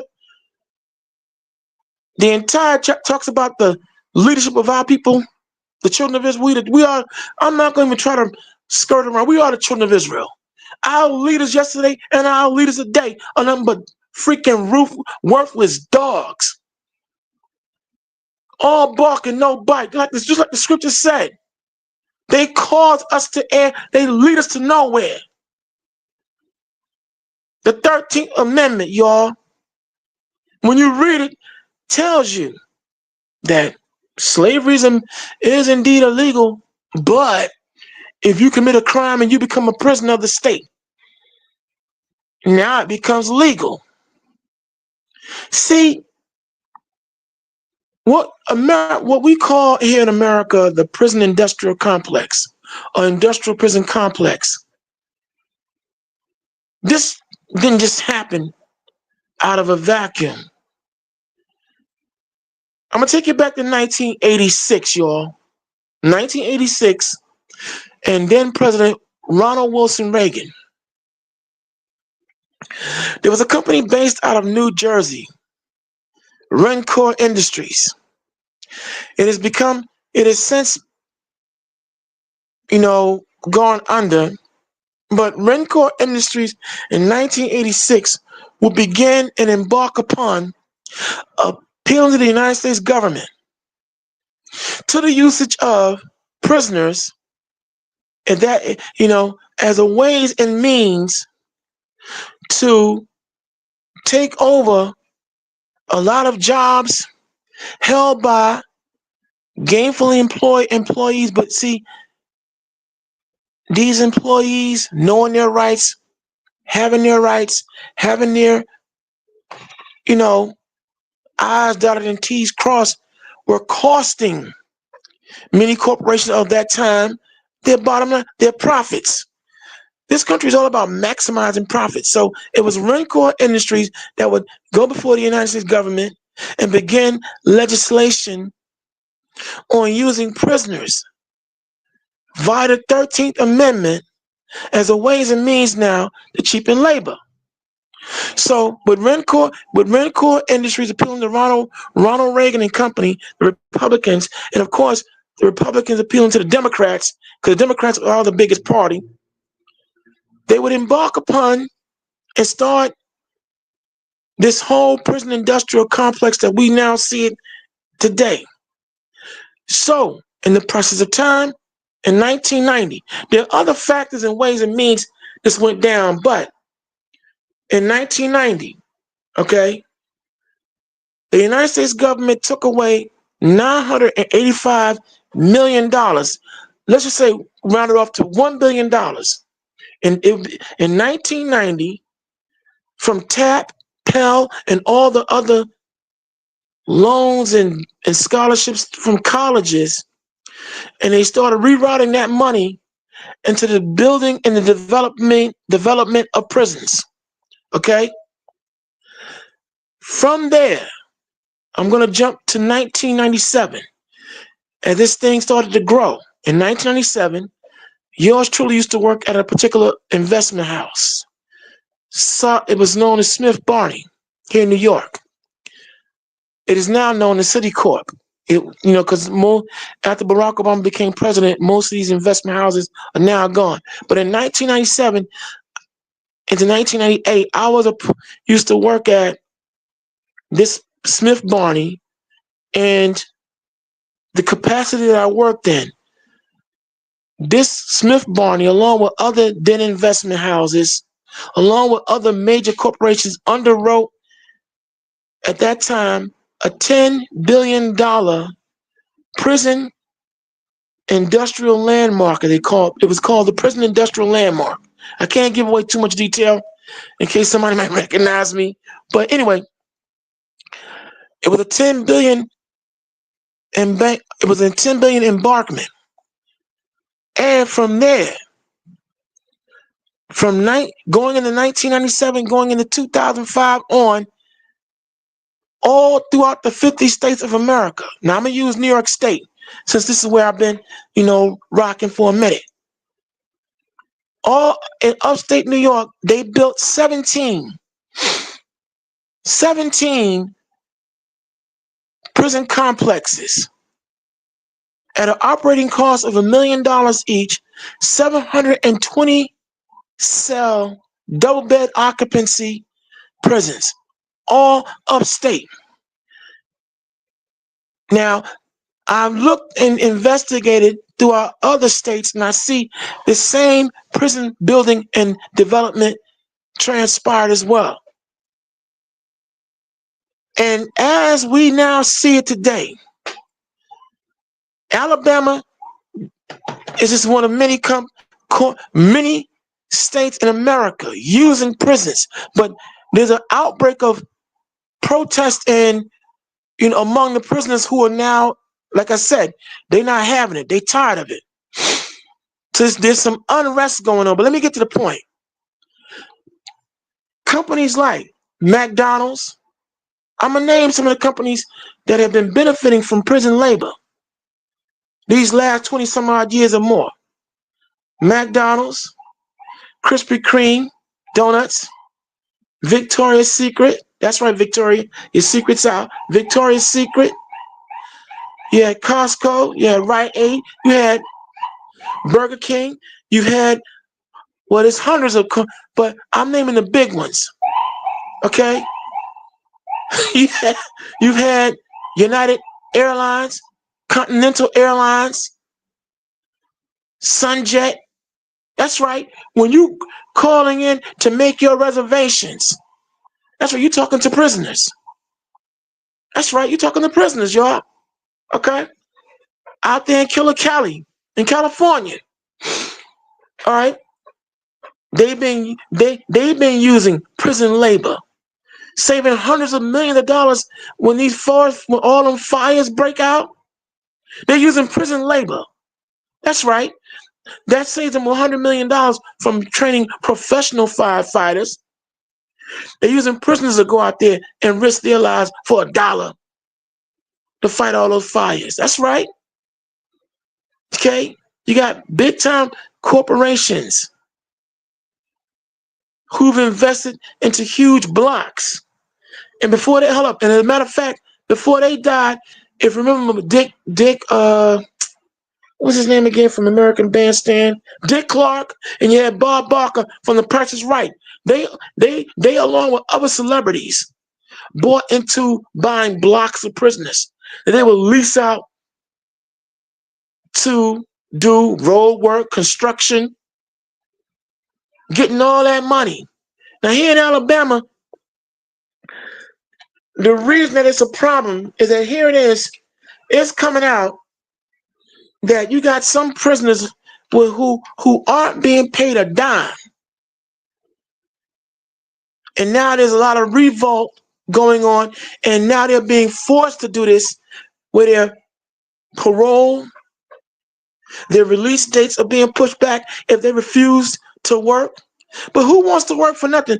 And here it is, you got some of them making reportedly $7.25 an hour. But guess what? The state of Alabama gets a 40% cut on their $7.25. Then to travel to and from their work sites, they charge them $2.50 coming and going. That's $5 a day. Then, not to mention they charge them $15 a month to do their laundry. So how much are they actually making? Nothing. Nothing. But I'm taking you back to 1986, and then not to mention going into 1992 to what? Let me see. I want to make sure I get this. 1998, if I'm not correct, if I'm not mistaken, if I got this right, or into the 2Gs, when you had your boy, William Jefferson Clinton, as president. Remember him?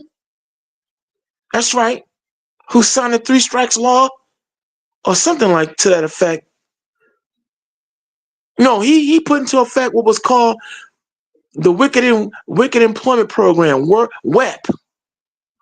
But anyway, let's listen to our boy here, Marlboro, in a quick, colorful way break down the 13th Amendment and what the prison industrial complex and what's going on in Alabama, why it's happening. Run the video, Kareem. Fair use, y'all. Fair use.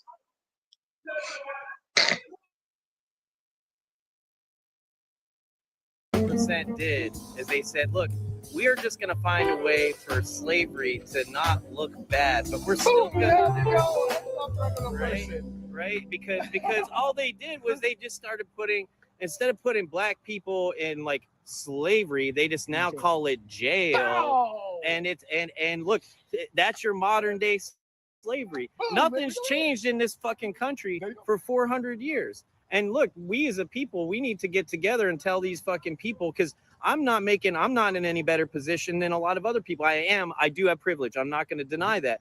But as a whole, if you're poor, right? And the thing is, the government tries to keep us separated because, look, if poor people work together, you and I work together. If we work together, they have something to worry about, right? Because there's powers in numbers, right? Like power in numbers. If people got together, but they want us fighting each other, because the more we're fighting each other, we ain't focused on what they're doing, taking money out of our pockets and not paying taxes. Percent did. And there you have it, y'all. See, even some of my white folks out there, they understand the game, but they're not the ones ruling. They're not the ones in control and power. But see, they know they're hip to the game. And now for SMH or anybody else who wants to come in here and join this conversation, the Linus has dropped the link, and you're more than welcome to join the conversation. The more the merrier. But we're breaking down the whole. But see, now you understand why there's a heavy incentive to want to put people in prison, especially black folk, especially us. Right along with the Hispanics and who think they're different, but they're not. Now you understand why. Because it's big business. And they saving tons and tons of money and profits, not having to pay employees. But here's the insanity of it all. Here it is, you making your, again, flight and travel arrangements, Greyhound and other travel company, bus companies, Amtrak, you name it. You're talking most likely to prisoners. You go to Burger King, you go to some of these restaurants, they're prisoners who are serving you, and you wonder why they may have an attitude when you talking smack to them, and they want to jump over the counter and start beating you across the head with a mop stick, and you talking doo-doo to them. Yo, man, this is real. This country's got to go.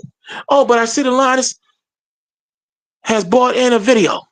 So we're going to run this video, and let's take a listen and see what this young man has. Oh, let's see what this gentleman has to say about the prison industrial complex. Run it, Karima. No, he's talking about, I'm going back to the conversation where you were saying about how they make it seem like the black woman is undesirable, you feel me? And that was all by design plan too, to turn the black man against the black woman, having them going against each other, talking down on, you know what I mean, how she behaved, how she acted, and so on. But it was all a plan to separate us so they can get us for their self.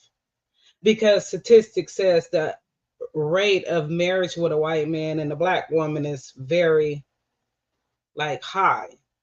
the divorce rate is low. But when it comes to the black man and the white woman and any other nationality, you know, the divorce rate is very high. So I want to, you know, play this video because them saying it out their own mouth of why they desire the black woman. And seventh answer, my lady, take it away. Take it away.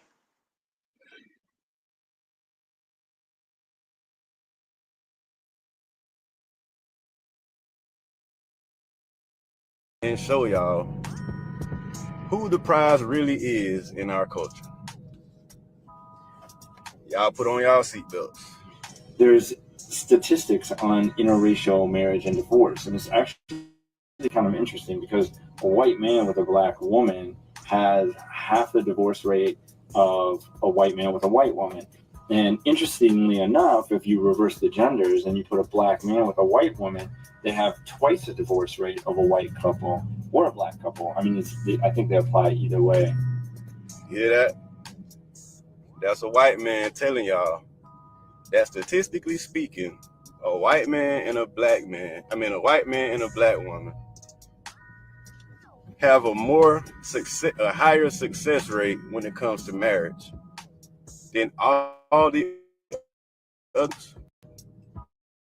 White men with white women included. A white man with a white woman has a higher divorce rate than a white man with a black woman.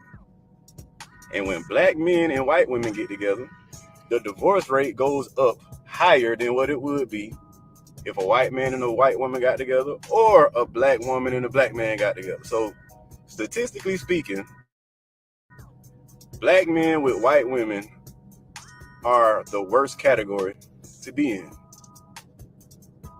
So it's interesting that if you just reverse and put a black man with a white woman versus a white man with a black woman, they actually, like, the divorce statistics, they're 400% more likely to get divorced. And they say that's because, and I'm just putting this shit out there, I'm not making it up, like, you can. I just want to give y'all a little heads up. This man about to say something that if you're a prideful black man, it's gonna piss you the fuck off. But according to the statistics, there might be something to it. Google it or DuckDuckGo, because I don't support Google. But they say it's because in the white culture, white men are the stronger of the two genders, and in the black culture, the black women are the stronger of the two genders. And so when you get them together, they're just more likely to succeed. They probably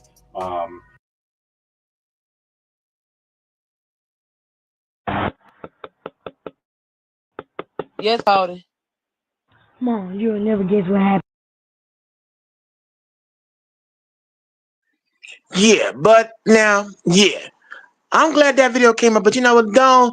Now that white dude, he tripping.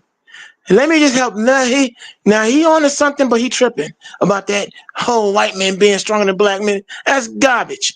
Let me help y'all. But he on to something. You want to know why white women and black white men are getting with black men? Why are white women getting with black men? Because they see the handwriting on the wall. See, biblical prophecy said that in these last days, Isaiah the 14th chapter, a future prophecy, that as we start to rise and come back into our power, that all these other nations will start to cleave unto us and cling unto us. So yeah, a lot of white women, they want to live. They think if they can cook up, and have stronger children through a black man's genes, DNA being put into them, that's why. And white men in particular, they also understand the miracle and power of a black woman's womb will ensure, although their children will be, quote unquote, looked upon as being half-breeds, but their children come out stronger and better looking. Yeah, but that ain't the reason. But what am I missing? What am I missing? You missing what he said. That was what he said was a valid point. We know that in the work industry, the Black woman is very dominant and strong when it comes to handling business and finance. She is the strong one when it comes to, you know what I mean, in a relationship. The white woman is the strongest one when it comes to, you know, to be. The white man is the strongest one when it comes to, you know, trying to take care of the business and finance. That's just, you feel me? In the average, average household that's a single parent, it's the woman that's up in the household that's, you know, taking care of business, that's, you know, worried about the finance. You know what I mean? He got a point to what he's saying. It's not about no, you know, that could be, you know, another reason, but the main reason when it comes to, you know, the divorce rate, you know, them marrying them, they marry them on finance reasons. You know what I mean? And just like the white woman marries the man, the Black woman on finance reasons too. You know what I mean? Not saying all, and I'm not saying that all. You know, white man marry Black woman because of that, but just look at the statistic on that. And I'm gonna show you another video because he's not the only one. Okay. All right, go ahead. Interesting. Thank you for, bringing me up to speed. Like I said, if I missed the point, great save. Go ahead.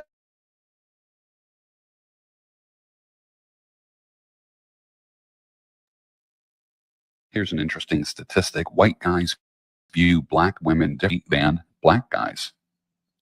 And these statistics don't lie. Interracial divorce rates. This is pretty interesting. A Black man and a white woman are 200% more likely to be divorced. An Asian man and a white woman are 59% more likely to be divorced. An Asian woman and a white man are 4% more likely to be divorced. But this is the crown of the study.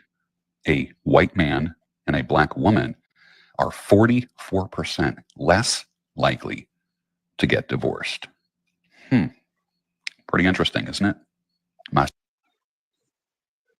Here's an interesting statistic.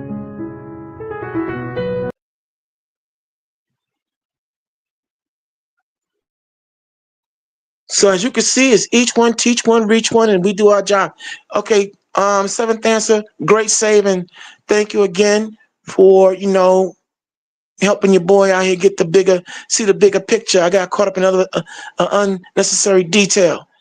See, this is what we do here, y'all. This is how we support one another and save it to the world. Much love to you too.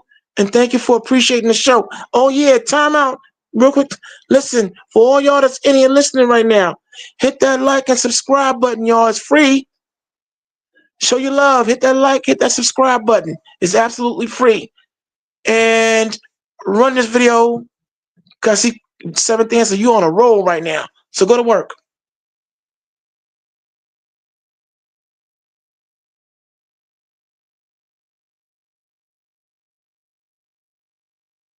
Women that date white men are smarter than white women that date Black men. That means that both the man and woman are smarter in a white man and Black woman relationship.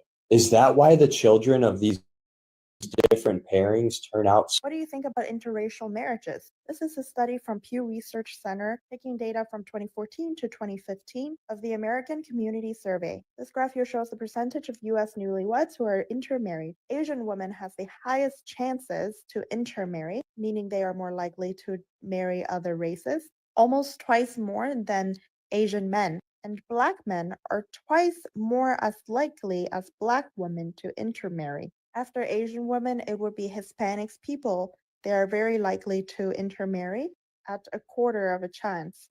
White people are least likely to intermarry, especially white women, being the lowest. The Bureau of Justice reported that 1 in 3 young Black males is expected to go to jail or prison during his lifetime, which is an unbelievably shocking statistic.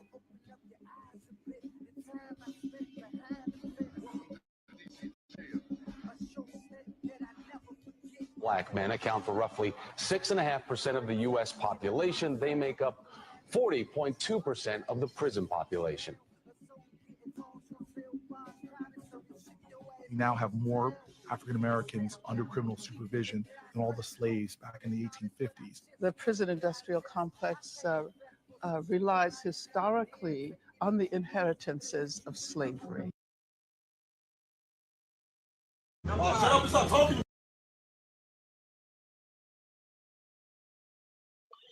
Yeah, indigenous black man coming from an Asian woman. Ain't that something?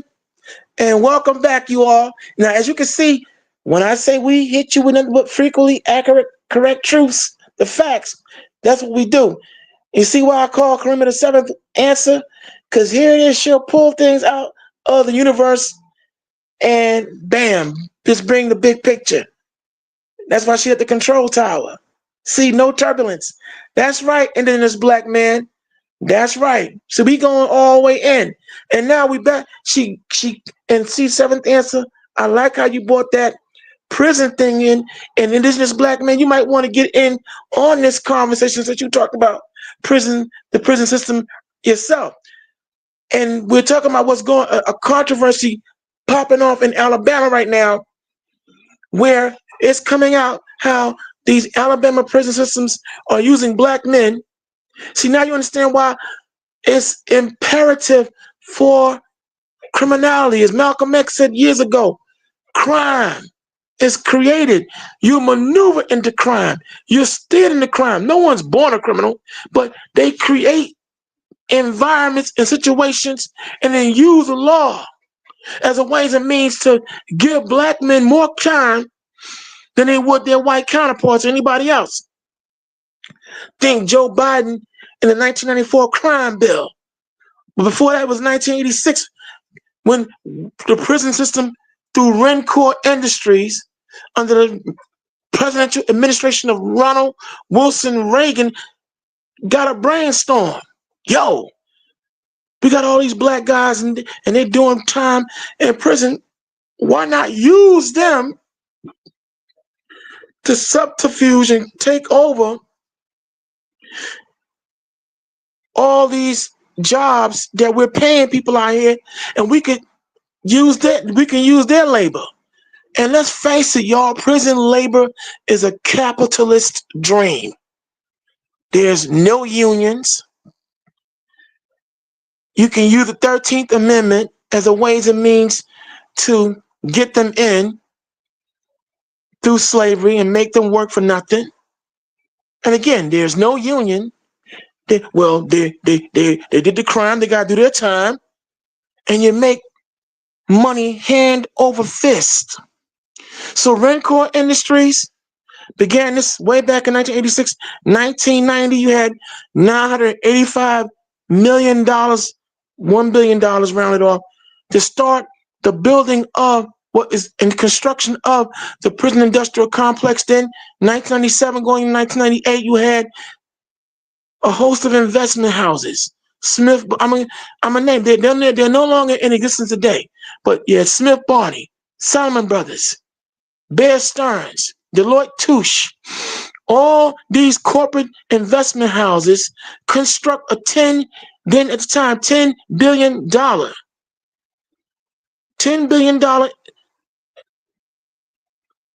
in prospective deal to start now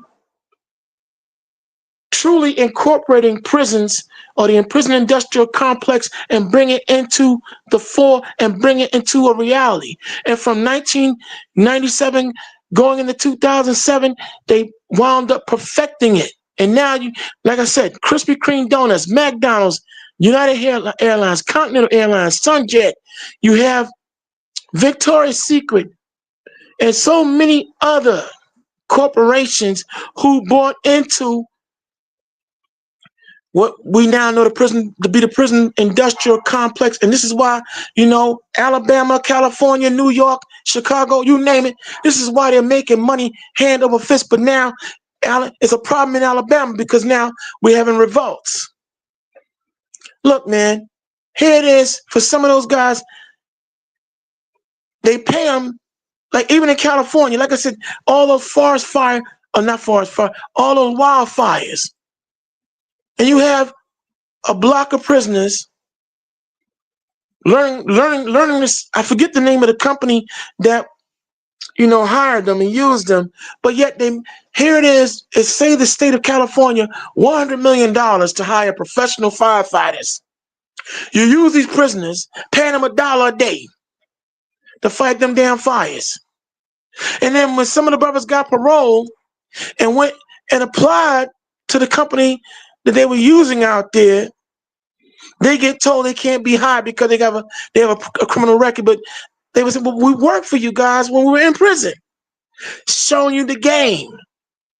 See, y'all, understand, the biggest mistake that our forefathers and mothers of the previous generation, of the baby boomer and the great generation, they bought into that integration crap. That was the biggest mistake they ever freaking made. But we got to break this chain now. So now you understand why it's a big financial boom to keep the prison labor going, and also now bringing in these illegal immigrants to try to replace Black and other Hispanic workers who are too smart now. You understand? So but the prison labor is way more beneficial. And it's not by accident, but by grand design that you've seen the construction of more prisons being built, but money being, check it out, money being taken away from colleges and institutions of learning. And all that money being segued into the development of prisons. Because corporate America is banking on it. They're banking on you getting caught up. They're banking on you becoming a part of the system, and they want to give you time. Why do you think you have people who are being convicted, who commit non-violent crimes, should get no more than a slap on the wrist, suddenly going to prison? Because it's money. Cash rules everything around me. Cream, get the money. Dollar bill, y'all. There's money in it. See, like I said, all we do is go out here, seek out the information, and we bring it to you. We're not going to try to force it on you, but we're going to just show and prove that America is not our place of rest, as the Bible said. These people are not our friends. And you heard that white guy, oh, Mr. Marlboro, tell you. He know he has his white privilege. He know that his people, the rich, the oligarchs, and all these tyrants, he know what they're doing. But it's up to us now to see.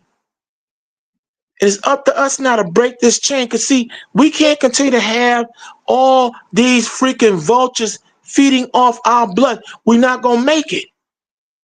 Were it not for the Lord God Almighty, like Lamentations 3:22 say, if it wasn't for the Lord, his mercy, we'd be extinct right about now with some of our forefathers and mothers, and even some of these sharecropper Jim Clyburn and Al Sharptongue and all these other clod leaders, so-called leaders, leading us to damn nowhere. We'd be dead messing with them. So, now you understand why we got to protect our babies now more than ever. Now you understand why the FBI and the CIA under J. Edgar Hoover, the counterintelligence program, put the whole crack, the cocaine, the powder, you name it, into the communities. Now you see why they funnel the guns into the community. Because crime pays. When they transport the guns, right? If a couple of crates fall off here, there, and you got somebody come pick them up, start selling them out here on the street, that's money on the back end for the gun manufacturers, baby. Look, rapper extraordinaire, Ice-T. He broke down if nobody didn't break down the game of why criminality is what it is in America, I don't know who did. I'm going to use Ice-T. High rollers. Okay, he broke it down to a freaking science. Of course, you had Malcolm X before, but and Frank Serpico, former New York City police officer Frank Serpico, as portrayed by Al Pacino, broke it down to a science. But Ice-T went all the way in on high rollers.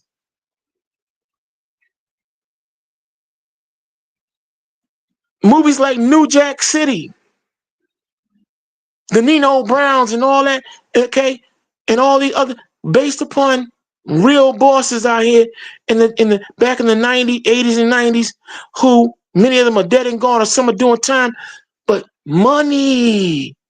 We put you in prison. We don't want to make room for you in our corporate boardrooms, nigga boy, but we'll make plenty of room for you in our corporate jail rooms. But look it up. Rencore Industries, 1986 is when this whole corporation thing. And think about it, right? Back in the 1980s, 70s, and 80s, a prison taking care of prisoner by way of the state was no more than $20,000, $30,000 a head. But now with this prison industrial complex and people, you can buy prisoners, basically a slave. Now each slave in prison is now at last count almost $60,000 to $70,000 a head. But now that money, the state is going to pay you if you got a block of about 20 or more prisoners. That's big money in your pocket when they want to come and lease them. You think about the movie The Shawshank Redemption, when dude came to the war and said, look, boy, you're cutting into my business, man. Yo, look, I need this contract over here, and you outbidding me, man. Look, here's a pie.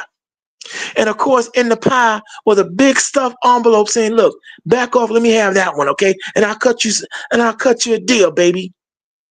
See? Even way back when, but come on, y'all. We gotta wake up, because we cannot go on like this. We cannot go on like this, and it's not gonna go on like this. Okay, now, indigenous black man, why don't you you know what? You got so much to say, indigenous black man. Come on in, man. Come on in, and let's talk. Drop the link for IBM. I want IBM on deck right now. Come on in, IBM. Don't be shy. Hey, because you're dropping it. Okay, and SMH, yo, you want the link to be dropped? If y'all look up, I think, let me look up here. I'm gonna look up. I want y'all on deck. Because IBM, you were my inspiration to even get back on the issue of talking about the prisons. I missed your presentation some time ago where I want to join. Let me see if Karima got the link up here.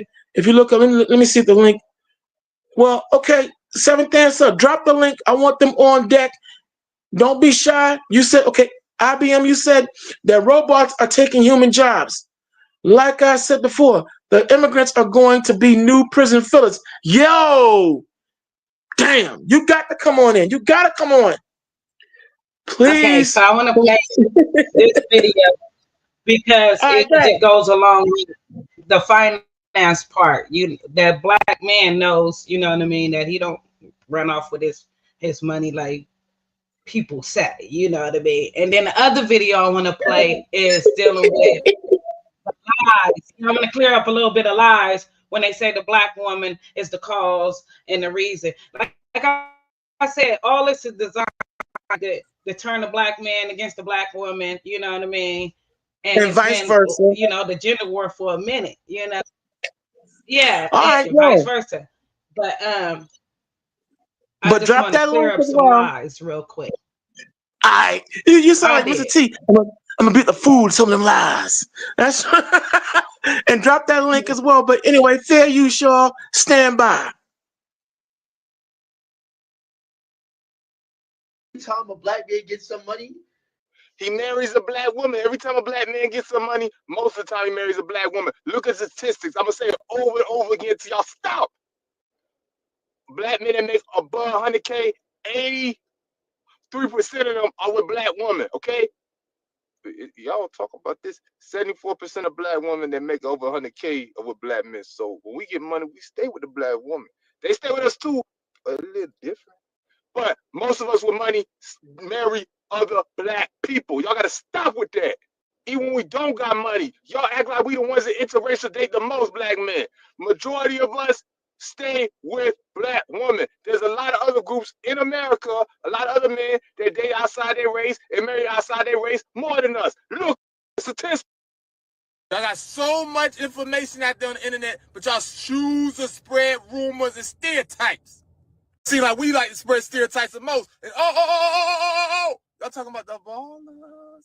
Majority of the athletes, black athletes, are married and are with black women. Why don't y'all show these images? And most of the black superstars are with black women. Why? It seems like it could be a 90 black famous men in the room with black women, and then you'll see 10 with non-black women, and then y'all will focus on that 10. Pay attention to the majority. And I got a question.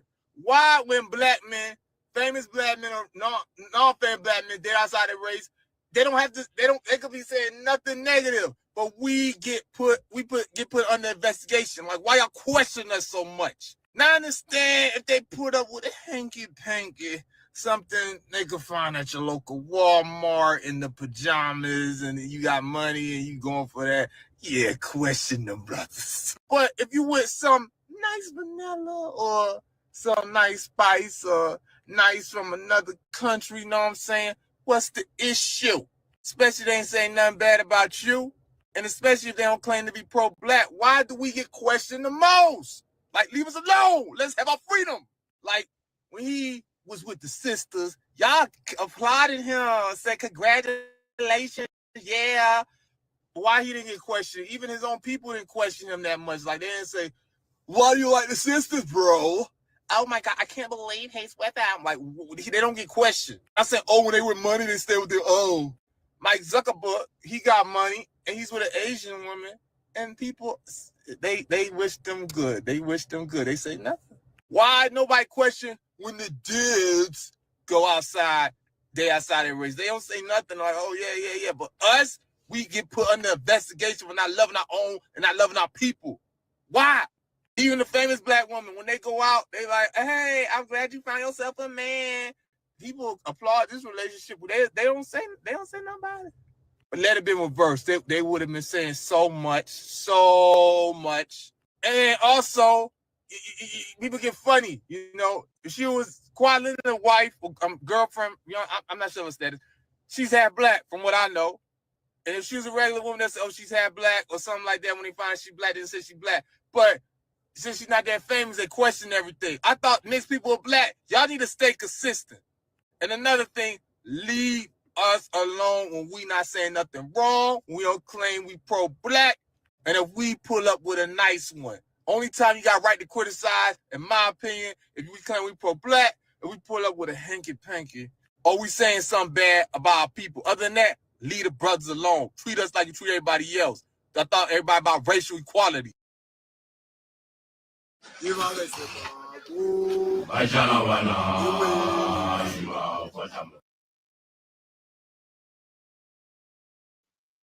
Okay, we back, y'all. See, nothing but the facts, y'all. And he dropping it. He right. He is so right. We do get put under the third degree. Everybody get all mad. But listen, we can no longer sit up here and worry about anyone else's validation. We got to stick with our own, be for our own. Like he said, it's plain. I'm glad to see the Lord's word. When he said, my word don't go out vain. Everything is coming into play. And see, brothers and sisters, like us, and this is not pandering, but when you tune into the conversation continues, the Lion's Den, this is where it's at. Everybody got something to talk about. And we all compliment each other. Because, see, somebody knows something. I forgot to put that in the opening. But, see, this is why I call Karima the seventh answer. Because, see, even I got to sit back and be amazed at how she does that. Now, see, I can't cover everything. It's impossible. That's why when a team and you're unified, when someone is better at a job than you, then let them rock. Don't let ego get in the way. Let them rock. Cause I'm blown away. This just helps and solidifies the presentation even more. The seventh answer, y'all. This it's completion. This is why when I have no problem giving everybody they do. Cause see, somebody knows something. I know something. Karima knows something. Indigenous black man knows something. Even y'all in the comment section, all y'all know something. So all you out there listening to the Lions Den, reading the comments as well, you are now being given the privilege of being in a group of know-it-alls. Because somebody knows something. And this is what we do. And now, this is why we have to solidify ourselves in our relationships with to protect our babies and keep them out the jaws of this prison industrial complex. And don't be looking for anyone's validation. Because see, another thing that's being talked about heavily. All right, to Joseph Antonio Cartagena, better known as Fat Joe, bro. You have got to learn how to chill, man. I know your frustration about the fact that in reality, black people, foundation of Black America, we the Black Americans, that we have been at the forefront of creating things. I know that got you bent. But when it comes to hip hop and any other form of music, we have been at the forefront and the originators and creators of it. Just get over that, man. All right? Sure, we acknowledge all the Puerto Ricans and Dominicans and anybody else who've added their flavor to the genre of hip hop and other black forms of music, but Puerto Ricans did not contribute to the creation of hip hop. But now, before I go into that, run this video. Let me see what we're talking about here. Because we all, as you can see, we cooking with gas now. Go to work, Karima.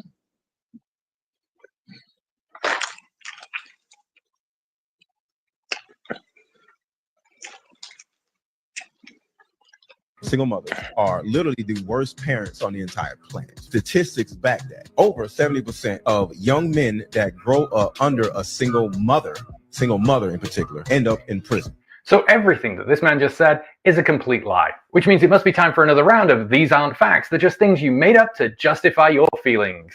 Now, the often quoted statistic is that 70% of inmates come from single mother homes, which would represent about 840,000 of the 1.2 million people incarcerated, according to the Department of Justice in 2021.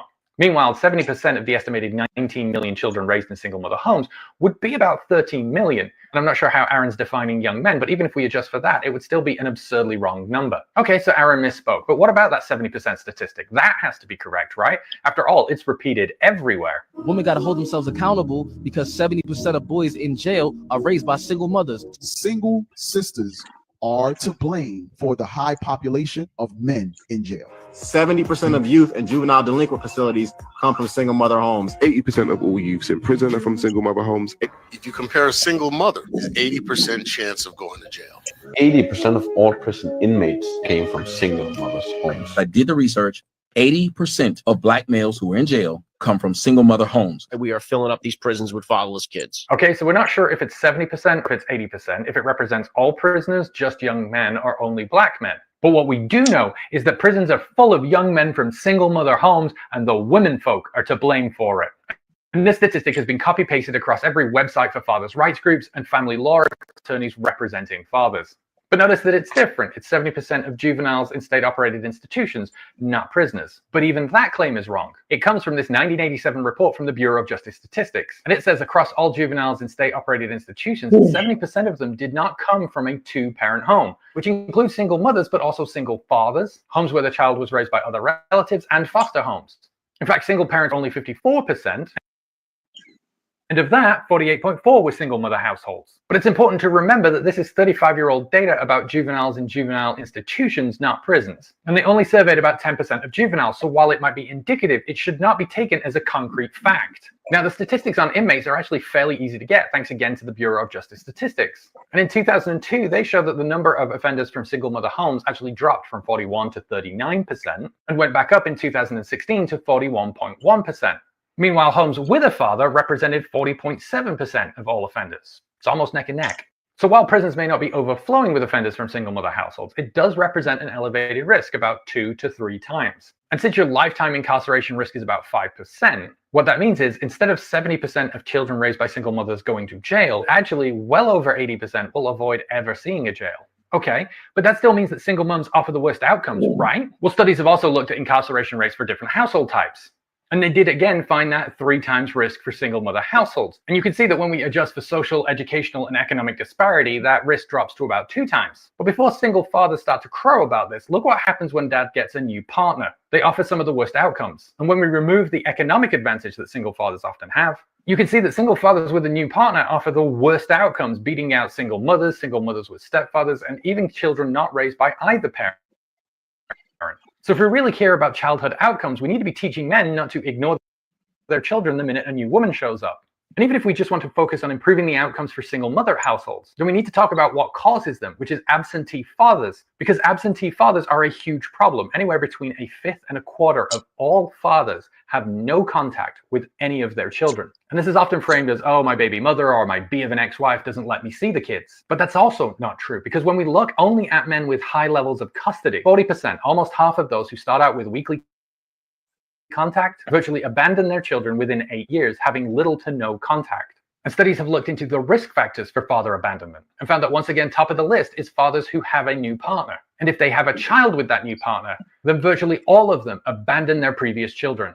So if we really care about improving childhood outcomes, then we need to stop talking about single mothers and instead talk about the disgusting attitudes and behaviors in fathers that treat their children as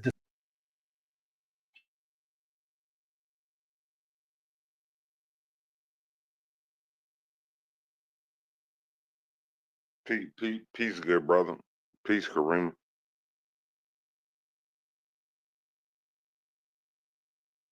Peace.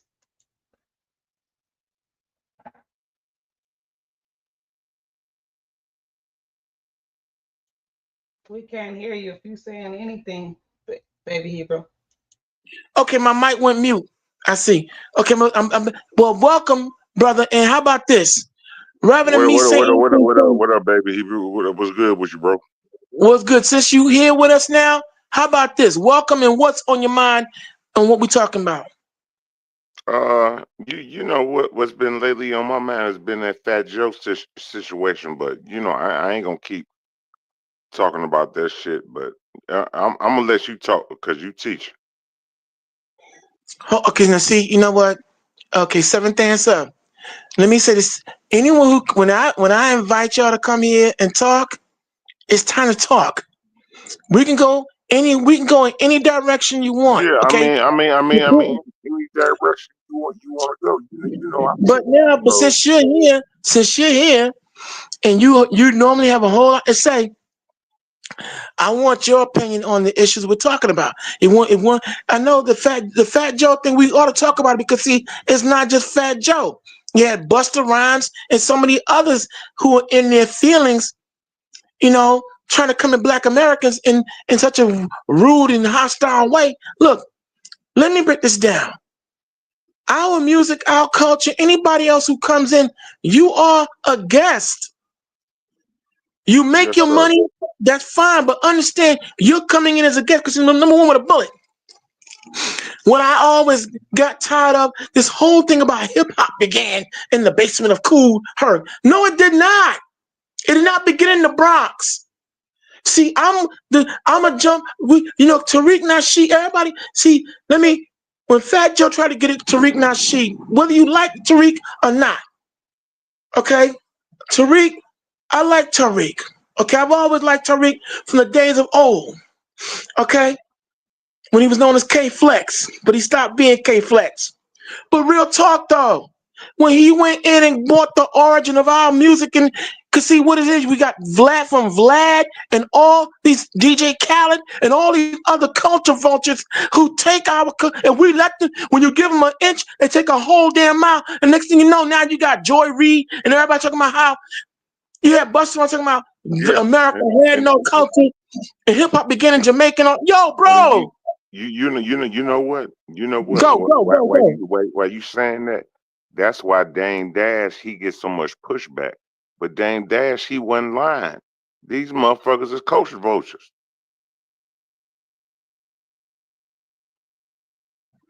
Yes, they are. Oh, and try to put dietary curse words in case we got kids listening and stuff. Oh, okay. My bad. It's okay. It's okay, but the frustration is real. Look, my thing is, I like some of the Latin artists and stuff, but what I'm not gonna do is kowtow and have our culture on any level from here on out. We get pushed out the door, and next thing you know, you got all these culture vultures coming in, being lauded and praised for our music, our image, and our creation. See, like I said, Scatman Crothers, the late Scatman. If you don't know who Scatman Crothers is, look him up. Matter of fact, but if you like the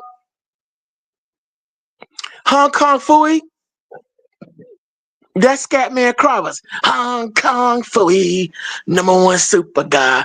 Yo, he had lyrics for days on all kinds of shows. Or if you go back to 1978, Stephen King, The Shining, the bald black man, that's Scatman Crothers. Okay? Muhammad Ali had bars for days. If you want to lose your money, bet on Sonny. When I fight Archie Moore, he gonna go in 4. He had rhymes and lyrics and bars for days. The last poets, they were not born in the Bronx. Hip hop not beginning no freaking Bronx with no freaking Cool Herc. We gonna kill that lie. See, when you tell a lie, one thing about lies, if you're not careful, they can grow and and become very sophisticated and entrenched. But see now, you know what people are mad now that we are now putting the blocks and putting the brakes on all these interlopers trying to come at us crazy. We let you come and get money, eat and feed. What you mad, Fat Joe, that much of your career you wasn't selling $1 million albums until you had Ashanti? Huh? When she came on your joint? Huh? Yeah, when Fat Joe when he didn't have Remy Ma with him, he wasn't selling no records. Only record he had was Lean Back. Exactly. Come on, don't do that, Joe. Don't do that. You can't. Don't bite the hand that show love and care about you. And when you got your own peoples coming against you now, because you don't speak for all Puerto Ricans. But this what you said about radical? What you mean? These radical black racists. Hold on. How is Tariq Nasheed a radical black? How's he radical? Because he's telling the truth. How's he a black racist? Because he's telling the truth. Break that down, man. What you talking? That's why I keep telling. That's why I keep telling people, Fat Joe ain't getting no pass from me. He ain't getting no pass from me. Neither him nor Busta Rhymes nor anybody else that want to join what you call the tether brigade. No, we're not gonna forget that. We ain't gonna forgive that. Man, come on, you stupid. We got no problem with dance hall or reggae, but don't forget all that is still spawned off black music. When you listen to most of the samples and dance hall, it's coming from black music. Using our structure, using our swag. Man. I keep telling people, where do you think black music came from? It came from James Brown and Michael Jackson, and the Jacksons. Where do you think black music came from? Exactly. Even Akon, you got the right name, Akon. That's all you are. You're gonna bring your behind over here. Get on. You got put on by way of Drake, if I remember correctly. Okay? You made a couple of hits and everything, and you're gonna talk about black, you're gonna try and talk trash about black people?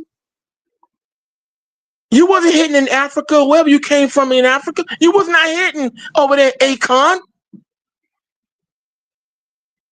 It's on till you got linked up with Drake and all the other black artists at the time they put you on. See, this whole, bite the hand and love and care about you and made you your money. That's insane. But I get it. The jealousy is real. The Bible speaks about these nations will be jealous of us. The jealousy is real. I get it. But we can't. But it can no longer be tolerated nor accepted, though. And like you said, Indigenous, we can't continue to give no pass to this. You come for one, you coming for all. Here it is, Busta Rhymes. Your name was given to you by Chuck D based upon a black baseball player named Busta Rhymes. When you was down with leaders of the new school, y'all was hitting, but you wasn't hitting like that until you win. You got your push on when? On Arsenio Hall, who gave y'all push and let y'all cut and go buck wild. Yeah. That's when he had that red and white hat on. Yeah. That's facts. That's facts. So see, what I'm tired of is that I give respect to the late great Big Pun, who let it be known. Yeah, black music, they put us on. Even musicians like Sting. He said, man, my music is hitting because I have my black musicians. He said, they the ones that help me flesh out my songs. He said, yeah, when I was with the Police, we had our hits and stuff. He said, but when I went solo and then you see me hitting the way I'm hitting right now, because black music, black musicians. But you know what? A lot of people they get it confused.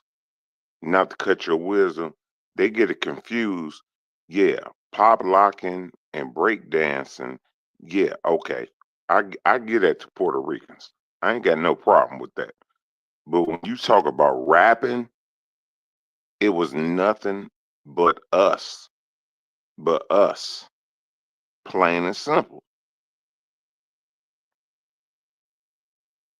But respectfully, I gotta even say, when it comes to pop locking and breakdancing and all that, y'all up. Let's not forget, you had, I forget the name of the group though, the late Fred Rerun Berry. I think it was the New York City Breakers or something. I forget what they call him, but yeah, Fred Rerun Berry. The brother from Shalimar. Oh man, not Howard Hewitt. I forget the dark skinned brother's name. Damn. But Yeah. I know you're talking about. He taught Michael Jackson everything he knew about the pop locking and no. Michael Jackson was influenced by James Brown. Yeah, I know. I get that, but Brown, I know that JB. It was Nick. I'm trying to. I don't want to say. I know little kids listening, but it was James Brown that influenced Michael Jackson. No, in the area of dancing, I'm talking about the area of dance. Yeah, James, he had moves, but I'm talking about as far as inner city, the dancing and all that. Even Michael was down with the New York City, the New York City Breakers, or the damn, I think that's their name. But I had their names. Let me see. I'm gonna look up for their name. Matter of fact, hold it down, Indigenous. Let me look up these names real quick. I have them in one of my books. Look up, hold it down, and give your intake on the issue, and I'll be right back. Okay, hold it down.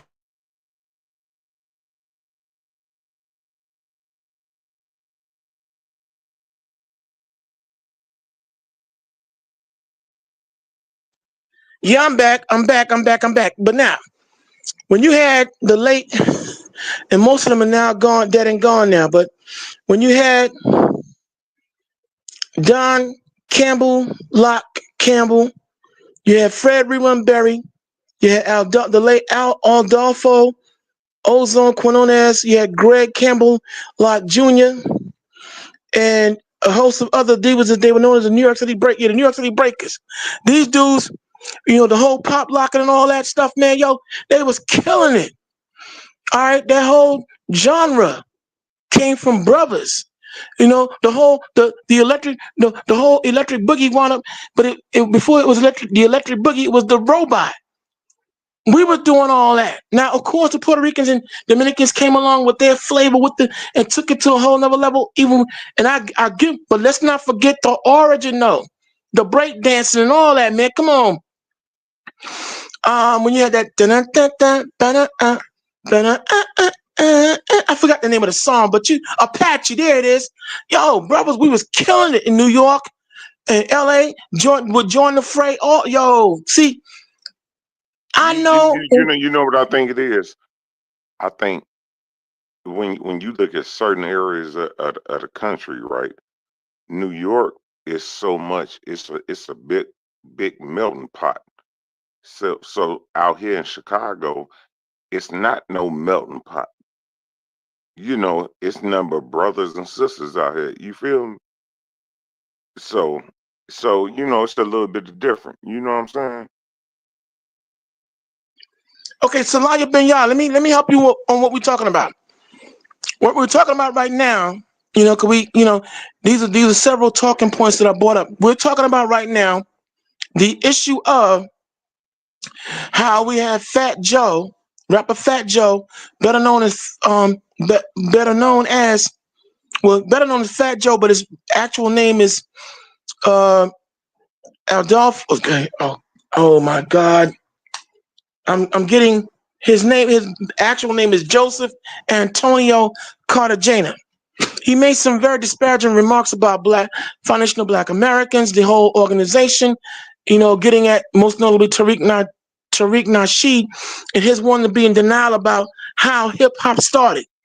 He feels some kind of way about saying that Puerto Ricans did not contribute, which they did not. I am not gonna kowtow or play games here. So we're talking about all these interlopers and freaking pirates now who come in as guests into our home, and now they want to come corporate raid and take over the whole genre. See, I can't have that. I'm not going to allow that. And what he said was woefully disrespectful. Yeah. Woefully disrespectful. Yeah. I ain't got no problem with that. Yeah, he ain't getting no pass from me. But I will say this. I will say this. I will say this. They was breakdancing. They was breakdancing before brothers was breakdancing. Now, you know what? I will agree with you wholeheartedly on that. Yes, they were. They took it to a whole nother level. I cannot lie. And the Salah, yeah, he recently said that. Look it up, man. We ain't making it up. The only reason I ain't pull a video on it because I'm too disgusted with the way he said it and what he said, because it didn't have to be said. Him, Busta Rhymes, and a couple of other, of my West Indian brothers and sisters who I looked at, like, why y'all? What are you stupid? See, this jealousy thing, man. But you know what? I want to say. What's ironic about to indigenous Black men? You know what's ironic about the issue of James Brown with that "Say It Loud"? I'm Black and I'm proud. You know that on that record, those kids saying that are white kids. Did anybody know that? Y'all know, I couldn't believe it. Breakdance did not started by no white people. Who said that? No. I said that. No, he said that the whole breakdancing, the whole athletic aspect of it, the Puerto Ricans and Hispanic brought that flavor to it. I agree with it. Yeah. No, breakdances actually started in Africa, the moves, but the Black African men started that, not nobody else. And then they, Yeah, other people but adapted yeah, to but it. But you remember Kareem, the movie Breakdance, huh? yeah, but Karima, out here in the West, the Puerto Ricans, they was doing breakdancing first. Yeah, they was no, I don't. Yeah, probably in the West. I don't know from location where they started first, but the breakdance was created through the black man, not anybody else. I don't care who adapted and where they started doing it in certain places. That has nothing to do with what I just said. No, your point's taken, Karima, and you're right. She's right. But what I said was the white thing you heard me say was that when you go back and check out James Brown's "Say It Loud," I'm black and I'm proud. The irony of that was he had a bunch of white kids. He had white kids saying that. That was the the irony of that whole song. Because James had a warped sense of humor.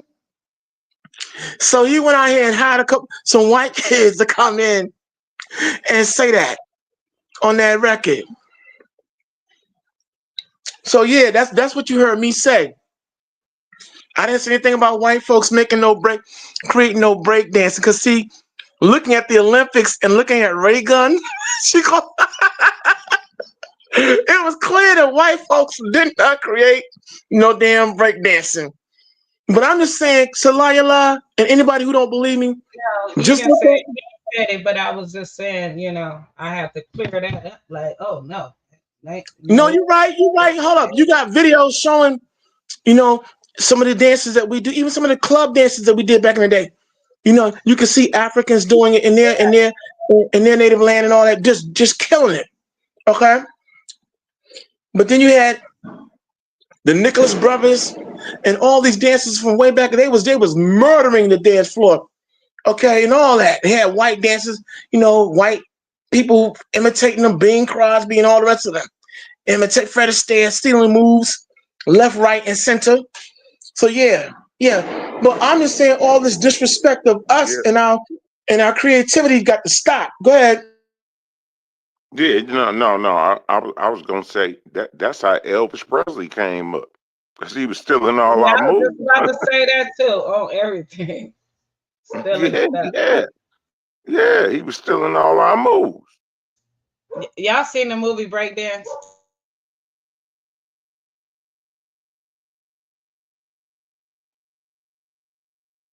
Yeah. No, it was a lot of Elvis it was Presley. it was a lot What was the of other white dude name? I forgot the other white dude name.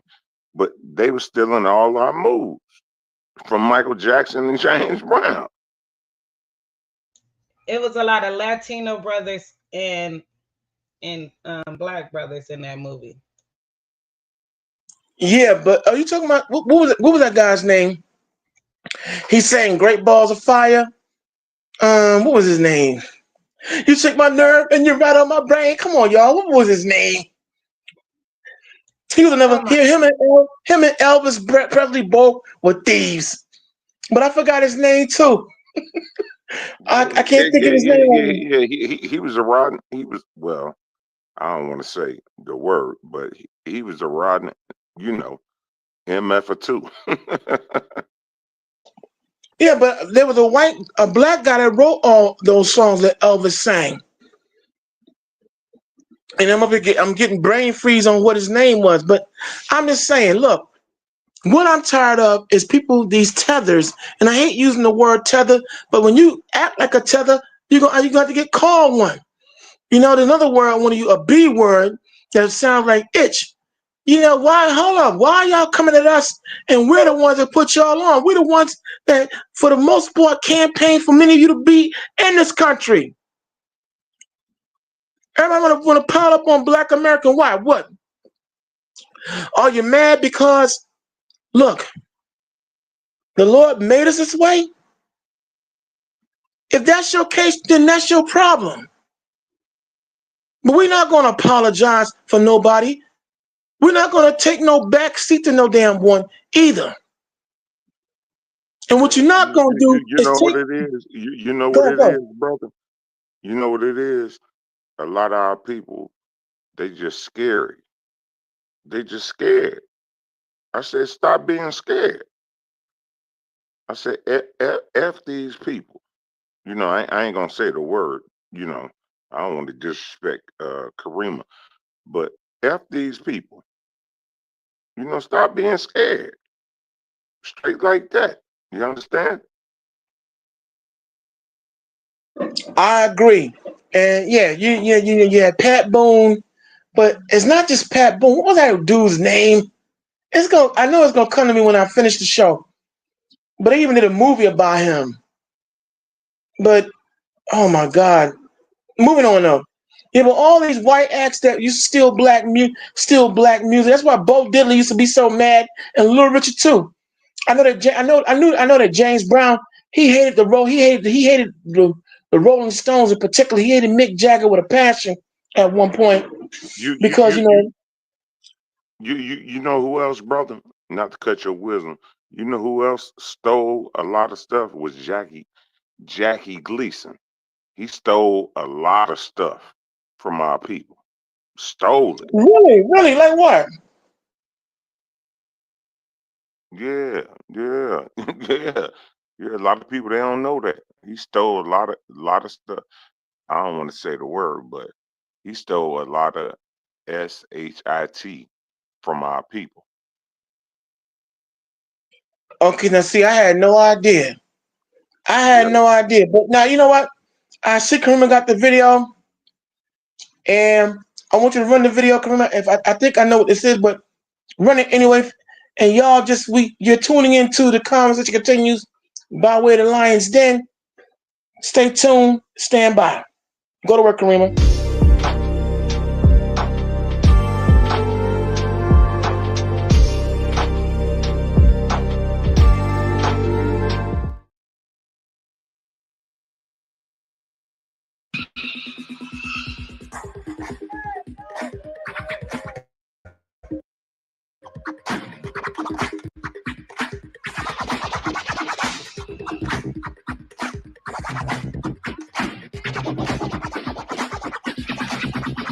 You people came to party and you want to do it right.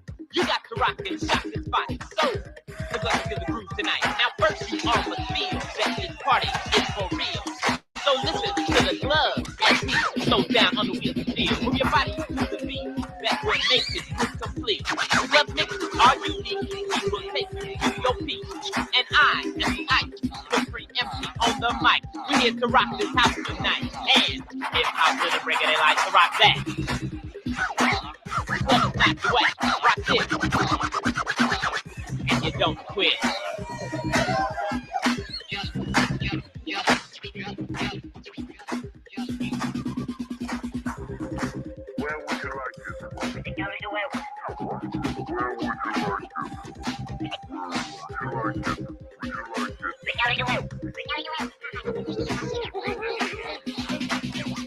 Take an ICE, a capital T. You get the best rap there will ever be. Because the ice is so cold, the tea is hot. Come on, Electro Rock, show me what you got. The tea is hot. The ice I will turn out all fools sucking MC with the greatest beat. Then even have on the floor. I make it free no more. Because I'm the ice cold rapper on the girl's floor. To rock that. Ice beat not the wax. Throw down all you poppers and break the mind. Don't stop. The beat's not hard to find. I'll take you up to the highest degree. Don't stop. To the TOP. This is it. And you don't quit. So take the glove beat and rock with it.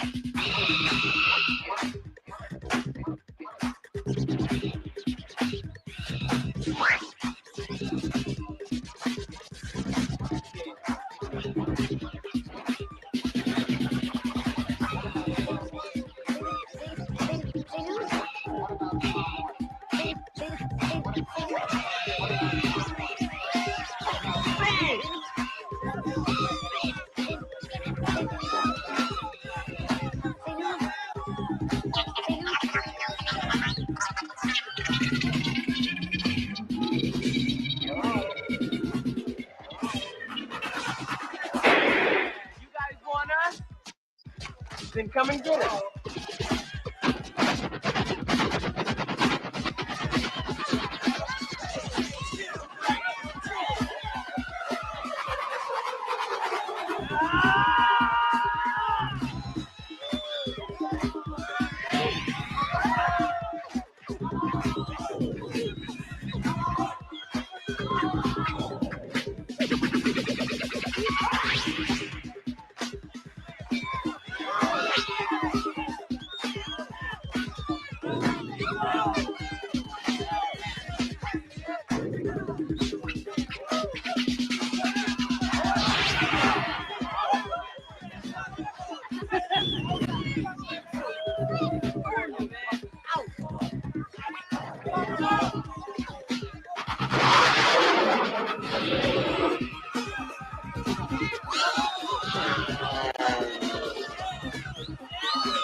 Well, as I said before, the competition is always well, but who wins? You never can tell. In the place of the funky bass, serious fruit, the ones and twos, electro rock. And that was from the classic Breaking 2 Electric Boogaloo, I think, or the original Breaking, but still, the Breaking series, y'all. And I'm over here laughing with tears of joy and at the same time sadness. Rest in peace to the memory of Adolfo Ozone Quinones, but still, you know, and I cannot believe I thought I looked cool dressing like that. And if you could see the very skinny Ice-T, Right. Ice-T.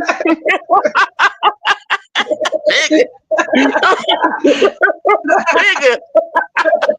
Hey, yo, what the hell? I cannot believe I thought I looked cool dressing like that back then.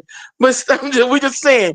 But Karima just took us down memory lane, and you can see how hip hop was truly coming into play, the dancing, the music, who was doing what.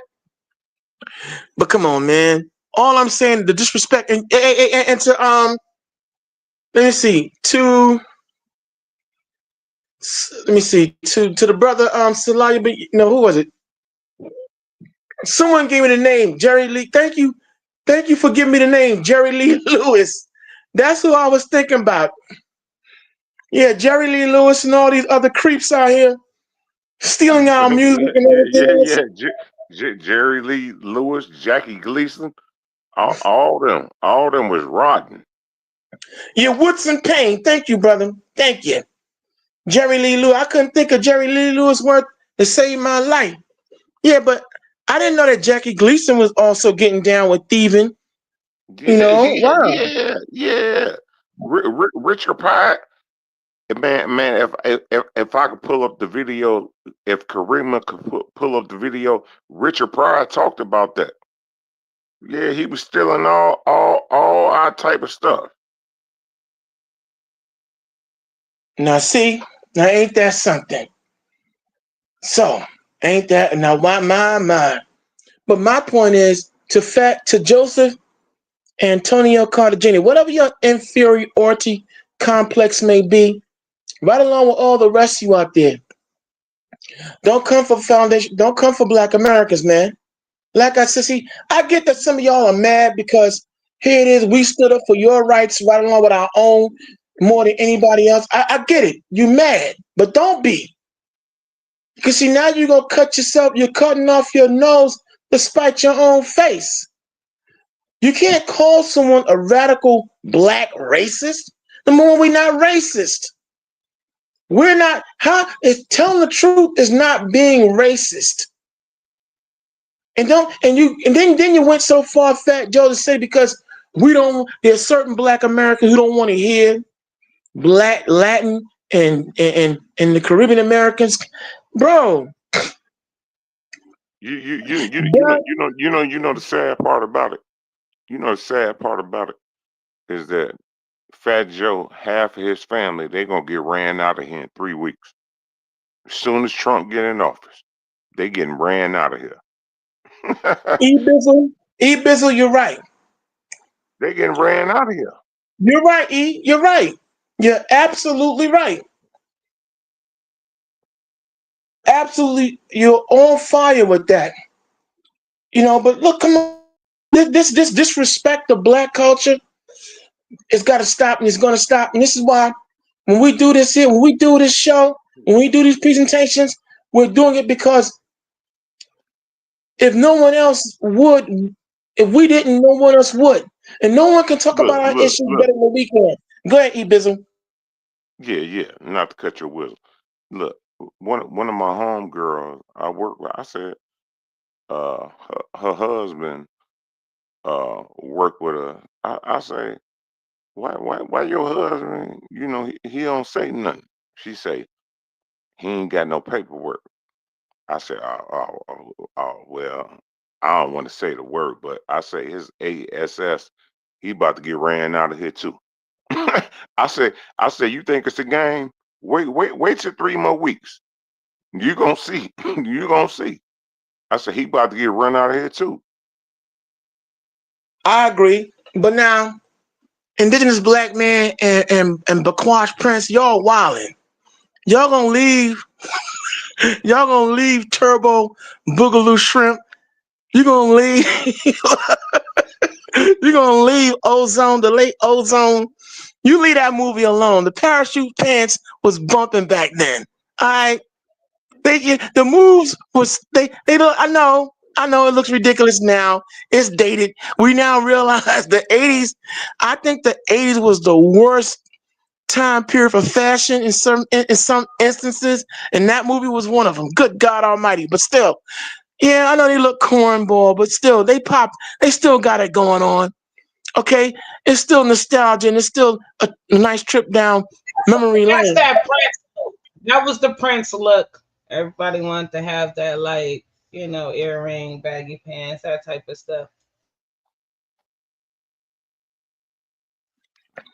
Yeah. How Charlie Murphy said, the blouses, I don't know why he was mad. Hell no. Hell no. That androgynous look, yeah. Yeah, you look like, bruh. Really? But still, like I said, this conversation is being done not out of hate, but out of love.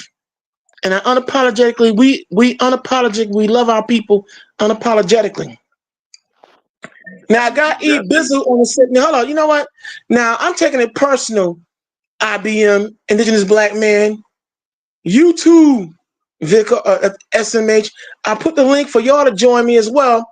Got E-Bizzle on deck, but y'all didn't join. Now what's up with that?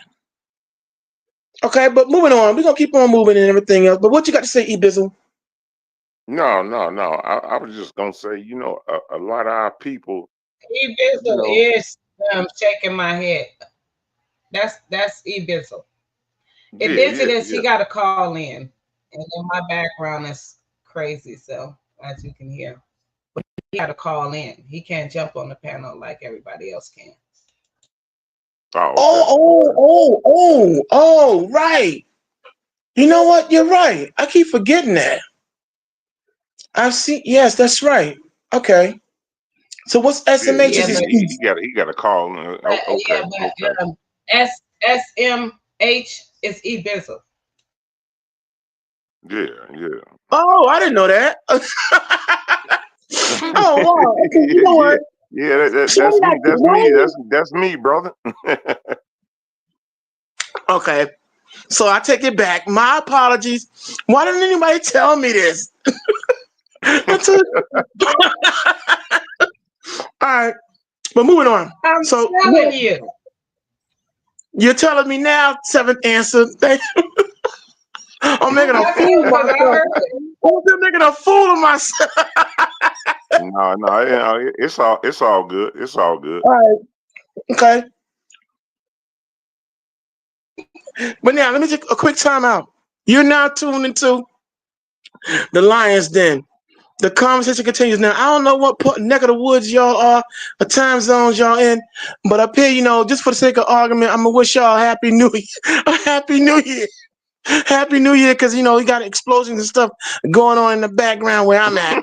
The New Year is like it's about to be 1 o'clock in the morning where I'm at. I know y'all time zones may be different if you're not on on this. It's about to be midnight out here in Iraq, in Chirac. Oh, okay. Oh, in Chirac. Oh, where are you from? Chicago? Okay. Yeah. I know. I'm out here in Iraq. All right, but listen. How about this, y'all? We done held it down for 3 hours and 15 minutes and everything else. So I got all this energy and I'm ready to still go, but don't worry. We're going to be back here tomorrow, if God willing, because we're going to be talking about the 102nd anniversary of Rosewood. Okay, so I want y'all to stand by. We promise this conversation will continue. So, any parting shots, seventh answer? Well, I would say this.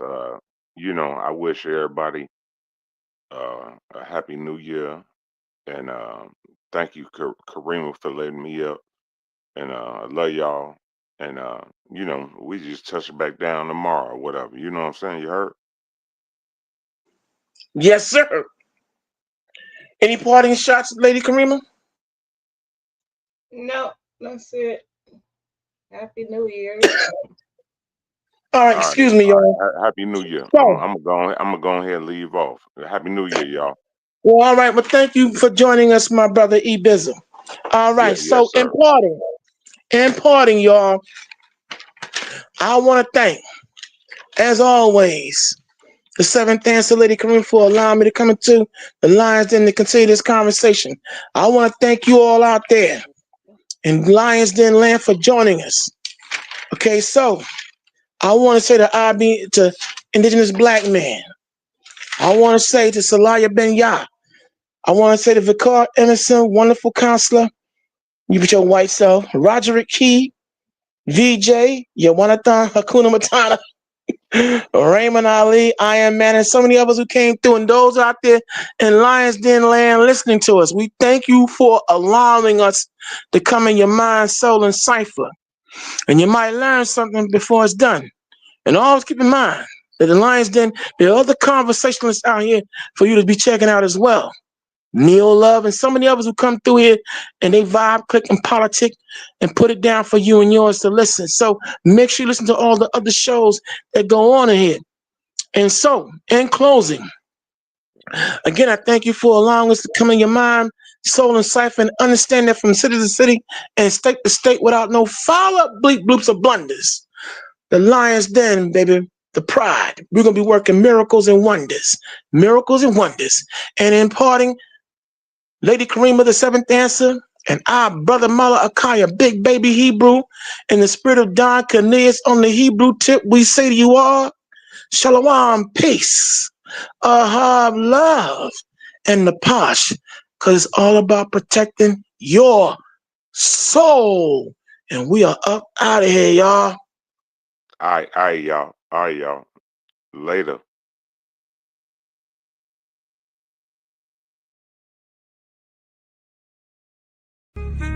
All praise to the Most High. Yeah, that sound good, y'all. Hello. What we doing? Hey, cook that up, Kali. We still getting to the money, got these haters in they feel. Little homie, let them chill. Most I told me, finches hit my enemies, my footstools. We ain't got no beef for real. This here, this how we live. Look here, homie, we still getting to the money, got these haters in they feel. Little homie, let them chill. Most I told me, finches hit my enemies, my footstools. We ain't got no beef for real. This here, this how we live. Look here, homie, be still. They said you got the call, they trying to blackball you. Like what they own, bro. You can't blackball a boss. The whole world, they hate this right here. The way you hate your neighbor, might as well pull the trigger on yourself. You know we get excited by the smoke. Every day we casting flesh. Say my treasure stored in heaven, we gon' blow the rest. They disrespected and we check the bank that causing kept it still. They asking others about my business, but I ain't got no instant miss. See, I still deal with ox direct. Cause your person don't mean you respect. Your outlet don't get no credit if the ox ain't in it. Money answer all things and you got all these questions. playing Vic. Look, I employ slavery. I if you broke your head. Yeah, them crews in the hood, Jews in the hood. I caught them clues, now I'm good. I broke it down, he understood my hour to you. Filtered through, you found a few, I'm good. We what we sold, this here exclusive. They like, hey, folk, look what you doing. We still getting to the money, got these haters in they field. Little homie, let them chill. Most I told me, vengeance hit. My enemies, my footstools. We ain't got no beef for real. Just here, this how we live. Look here, homie, we still getting to the money, got these haters in they field. Little homie, let them chill. Most I told me, vengeance hit. My enemies, my footstools. We ain't got no beef for real. Just here, this how we live. Look here, homie, be still. Most I told me, be still. Give a room to work. Know my movie work. If faith ain't good, don't put the work in. In the spirit flexing, that my day job. Get in the mode out my own, I don't know what they are. Before I got the blueprint, and I'm too legit to quit. Let it spark in the dark, be a light, got it lit. Tryna map my movement, got my haters pondering. The odds set the questionnaire, they wanna know if you still lit. It hit different, you authentic, a lot of odds pretending. We do it for the Lord, got my own motion, who are you to judge? Put most high first, none above. Take in the spirit, we locked in, they'll come against your plot. You know Judas said, yeah, we spit them scripts, they barely now. Came on slave ships, then you not blind. You know they tell you everything. Isaiah 30:20, yeah, we bad. You see what happened when they tried to rail the train up off the track. False witness, hypocrite. We throw shots back, now they feel hit. Must go get it. We still getting to the money, got these haters in they field. Little homie, let them chill. Most I told me, vengeance hit. My enemies, my footstools. We ain't got no beef for real. Just here, this how we live. Look here, homie, we still getting to the money, got these haters in they field. Little homie, let them chill. Most I told me, vengeance hit. My enemies, my footstools. We ain't got no beef for real. Just here, this how we live. Look here, homie, be still.